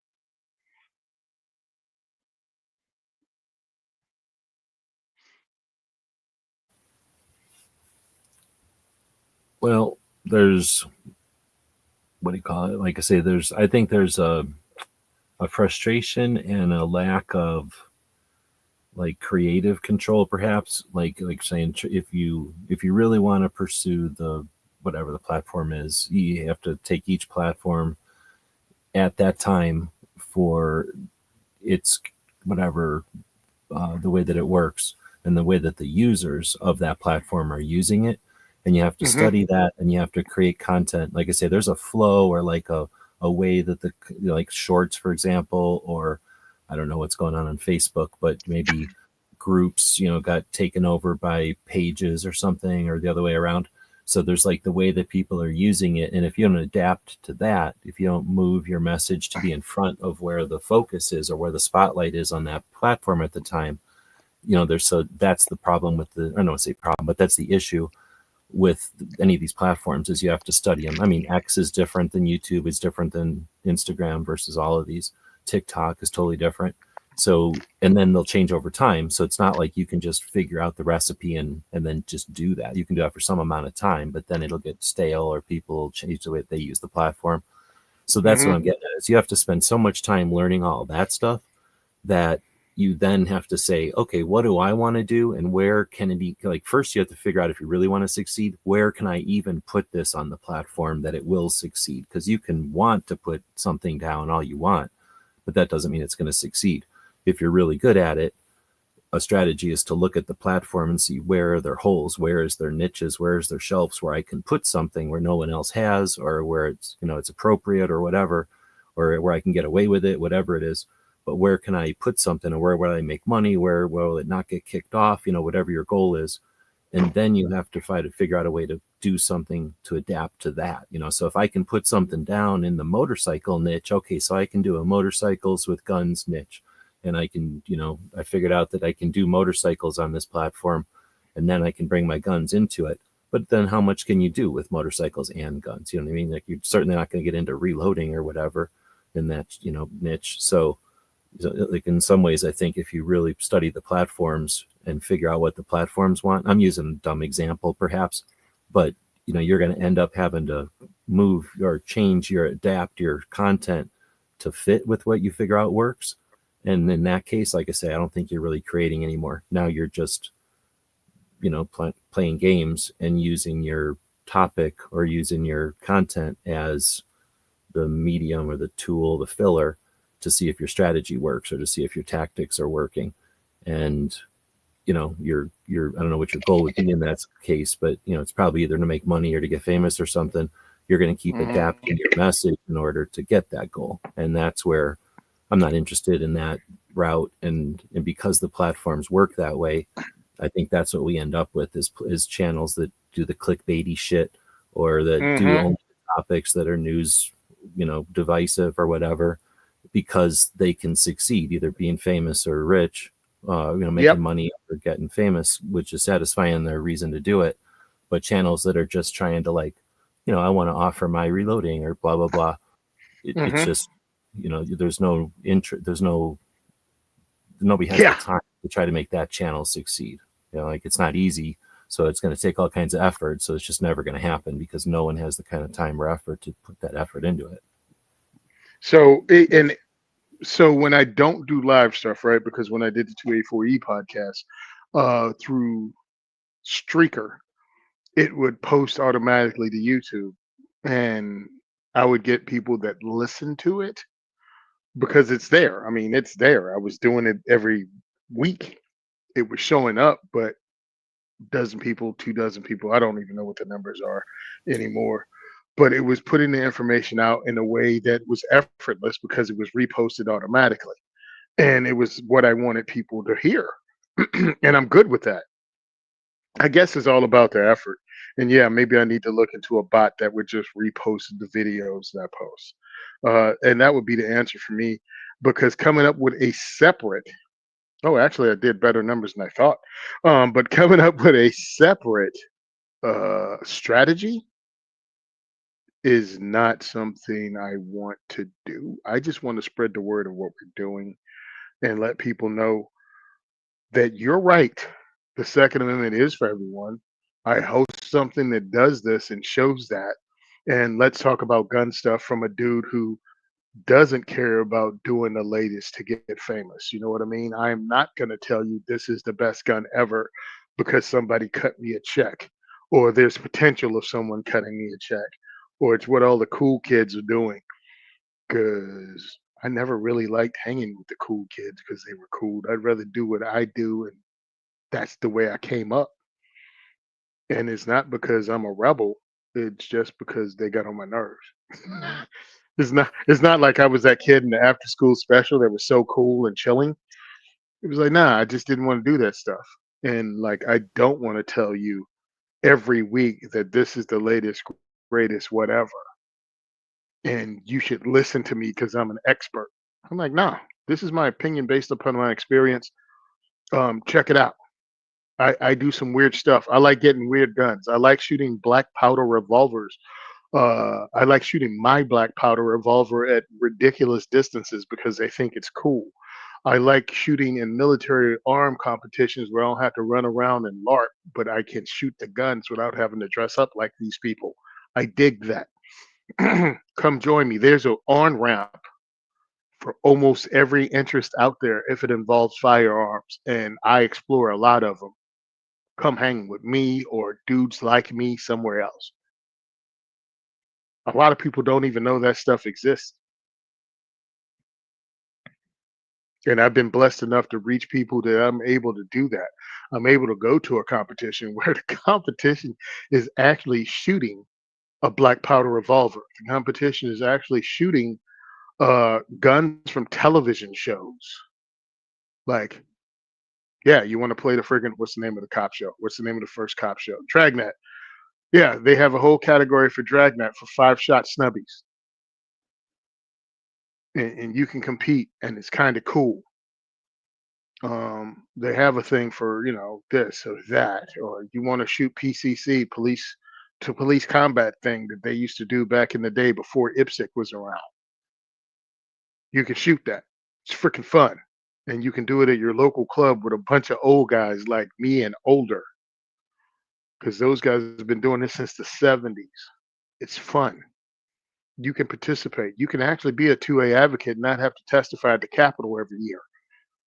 Like you can support it. You can go to things. You can go to meets. You can go to events, and you can be in that circle of people that are actually making a difference and making a change. And that's what my podcast is about. Because I'm a regular dude. There's not one damn thing special about me, except I'm just out there doing it. And because I got involved, I have opportunities to do other things in it. And if you do it, you can do it too. If I can do it, you can do it too, to the level you're comfortable with. You don't have to do exactly what I do. Please Right. don't. Safe. I'm cutting you off. I've been letting you rant because you've been kind of going around, but Yep. I didn't want to interrupt you before when you were talking about when you kind of jumped off of YouTube because, like, say, you were kind of on a roll. But on the YouTube thing, I guess Yep. as much as I was trying to clarify like that, I guess necessity or whatever, or like the eventuality. Maybe it's not like it's the only option you've got, but if you want to succeed on YouTube, you pretty much have to study YouTube and do what YouTube wants. Like it is unreasonable to expect YouTube to conform to your wishes. That being 100%. said, right? Okay, but that being said, who cares? Like big whoop. Like not everyone has the interest or the need or the ability or anything to want to succeed on YouTube. Just because you can succeed on YouTube doesn't mean you have to attempt to do so. The neat thing Yep. about YouTube is that they allow, I don't know, or I'm gonna say allow, but because they do, I guess they're putting the stuff up here at their good graces because we're not paying nothing for it. But we do get an awesome service. Like I forget how many, I don't even know what it is actually, how many years of video goes up every day on YouTube. But it's some number of years worth of content of video, whatever, goes up onto the platform every single day. Not to mention, like we've been live for 3 hours, right? So, you know what I mean? Like we're putting a lot of content up here for, like we're not trying to do nothing here except promote, the work that you're doing, and like just the concept of being an involved gun owner is worth your time. You know what I mean? Like we're not trying to make money or nothing here. So No. I just think YouTube is awesome for that. And even though you can do all this shit to try to do good, honestly, I'm going to tell you, Clover will fight with me on this, but I honestly think it's a waste of time to try to do it with gun stuff. I used to be more optimistic about it, and I'm certainly not a pessimistic person, but it is realistically unreasonable to just attempt to do a gun thing on YouTube. They hate guns, they hate gun owners, and they hate our property. It's just the fact. But aside from that, they allow us to be here. They don't kick us off, and they could click a button and we would be gone. They just don't allow us to, to succeed over here or to make money, which is frustrating because the rest of seems like most of the rest of the platform is able to make quite a bit of money, which just, regardless of whether or not that's important or not, it allows the communities to prosper or not. You know what I mean? Like with forcing us all to just doing this as a fucking hobby just means that you're only going to get the people who can afford to do this as a fucking hobby. Period. Like you're only going to get voices from people who have some other agenda or some other source of income, or we can afford to just do this, right? So anyway, so I do appreciate everybody. That's why I love the Gizzard shows and like Hillbilly and Foss and folks who do the live shows. I come from the internet. I come from AOL, honestly. I come from like chat boards to AOL to like forums to websites that I ran like forums to YouTube. Almost from 9 to 10, like pretty quick, YouTube went to live chats and live community. So I've always used YouTube, appreciated YouTube, and thought of YouTube as a place for a live community to exist. We use YouTube. So the fact that YouTube can be used to make money and do other things is interesting. And if someone attempts to do it with guns, I'll certainly advocate for them and help them if they're not assholes. But like I said, I'm not moping or nothing. Like we've got some amazing potential here on YouTube. We've all met people and have been able to hang out and do chats like this. So, I'm not bitching. I'm just saying, if anything, I'm bitching that like we don't realize the opportunity we have. And we can use YouTube the same way people use Zoom or use, I don't know, some of the other online services that allow us to chat like this. We can do our community, our getting together, and our commerce even like off site. You know what I mean? We could be doing that on some, again, I always bitch about the national level organizations, but what's stopping GOA or Second Amendment Foundation or fucking NRA from having essentially a massive Discord server, that's a gun place that we could all do all the stuff we do online, except in a place that would never go offline, that would be, secure from the government fucking with it. And, if anything, it would just be annoying that it would be all Republican probably, but you know what I mean? Like aside from that, it would be. Money, that stops them because NRA had an app. Yeah. They had an app, and God, dog, talk about somebody that put minimum effort into the NRA ILA app. I'm looking at it, and I'm like, wow, y'all don't even care. It's like y'all don't even care. All right, man. Hey, let's close this up because yeah, it's been 3+ hours. You got another show. I appreciate it. Yep. Also, can you do me a favor and add a date to my website for December 4th? Mm, yeah, no problem. I just have to. Have I fucked with it on? I don't know if I've edited it on Oh, this new computer. So the only hiccup would be is if I have to go find the login stuff or not. But yeah, no problem. Just tell me what to do. yep, yep. Just December 4th. We added a date, which was really cool. The fifth range that we were working with, Oh, okay, uh, cool. yeah, the fifth range we were working with, they did and said some things that made me think I don't need to be working with them. And so we had those dates free, and it came about in December that we actually had another date. And one of the other rangers like, "We'll take it, dude. We want to do more with you." I'm like, Okay, "Okay, cool. cool." It's like, "Okay, cool." So yeah, so it's awesome. I just posted it up today on IG with the Eventbrite link. That's why I asked everybody to join me on Eventbrite, because you never know, when you won't see my post on the other social medias, even though I do it almost every day. I just disappear from people's feeds.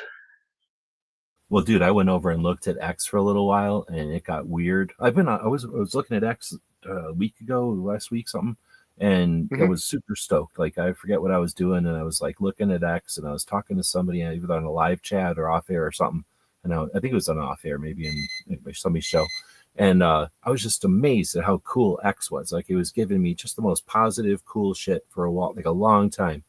Anyway, so and then I've had the opposite where it just shows me garbage. Anyway, the last time I went on there, I forget I was looking for something, and I was just having to dig through just so much political garbage. And I don't do Hmm. anything to filter. I should probably say like I'm not interested. I'm not interested. But anyway, I guess what I'm saying is yeah, the noise over there for what do they say? The noise to signal ratio is shitty because like I follow you, Cape Gunworks, like Cape Gunworks is off YouTube. Like the only place I can follow them is on Instagram or on X, I guess I should say. And I know that you use X, and this guy from Arizona who's on the, um, I think he's the House. I don't think he's a Senate. I think he's the House of Arizona. But I know him Hmm. from the Arizona Citizens Defense League. Like I follow some people on X, and I go there to follow them, but instead, like I don't know. Like I say, I think what happens is if you spend too much time on anything, the logarithm says, "Oh, we must be reading this." So, if I'm scrolling and I look at an email or something and I left it on a political thing or something, like, Oh I'll get yeah. nothing but political for the next half hour. So I'll just leave X after a while. Anyway, so I guess I hear what you're saying. Like, I'll bet you that it is possible to get lost in the noise over there. But with that Yep. being said, go do your thing. All Thanks right. for joining us for so long each week. Thanks everybody out there for joining us. I'll just throw the end up here. Oh no, why don't you give us? Did you already do the thing? Give your We got two yeah, more what's going on? events left yeah, we got two more events left this year. That's it, baby. Uh, December 4th, Union Hill Gun Club. Tickets are available. And December 18th, Gun for Hire Range, Woodland Park. So Jersey, we're finishing up the year. And after we finish the year up, we're gonna get book new dates, but those dates won't be available until February, because that's when we launch. February, because there's no reason to launch in January. No one will come. No one will come. Everybody's either getting over Christmas, getting over New Year's, or just starting back to school. So it's really January is really busy. So we kick it off in February, and we'll be back. We'll have stuff posted. We'll have the website updated with all the new dates, and we really look forward to kicking off a new year. So if you can come out, come out. If you can donate, please do. DiversityShoot.com has our links up where you can donate to us, and you can also obviously listen to me babble on Firearms Radio Network's Gun and Gear Review podcast. Firearms Insider is, I think, the name of the freaking YouTube channel here. Also, I'm available. What's the name of my damn podcast again? Cocked, Locked, and Unfiltered. Unfiltered. Yeah, yeah. Believe me, I lost the game of paper, rock, scissors in naming the show.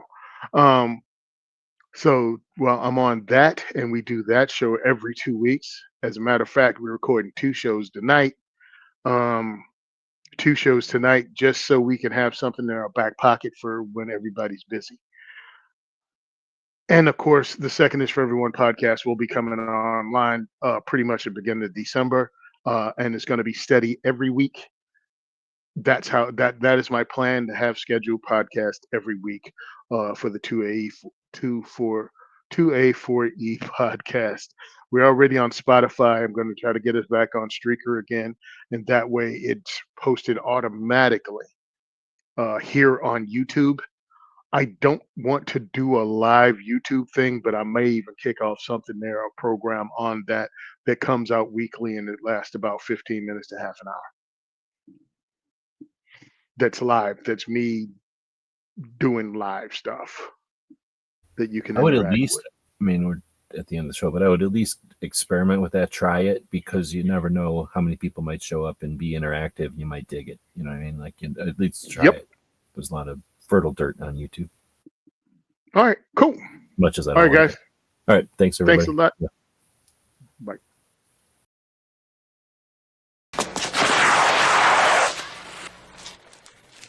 Shit.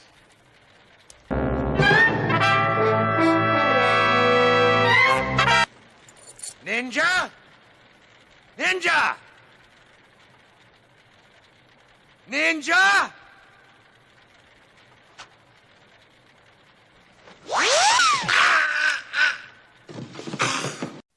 It's 11:59 at Radio Free America, and this is Uncle Sam with music and the truth until dawn. Right now, I got a few words for some of our brothers and sisters in the occupied zone. The chair is against the wall. The chair is against the wall.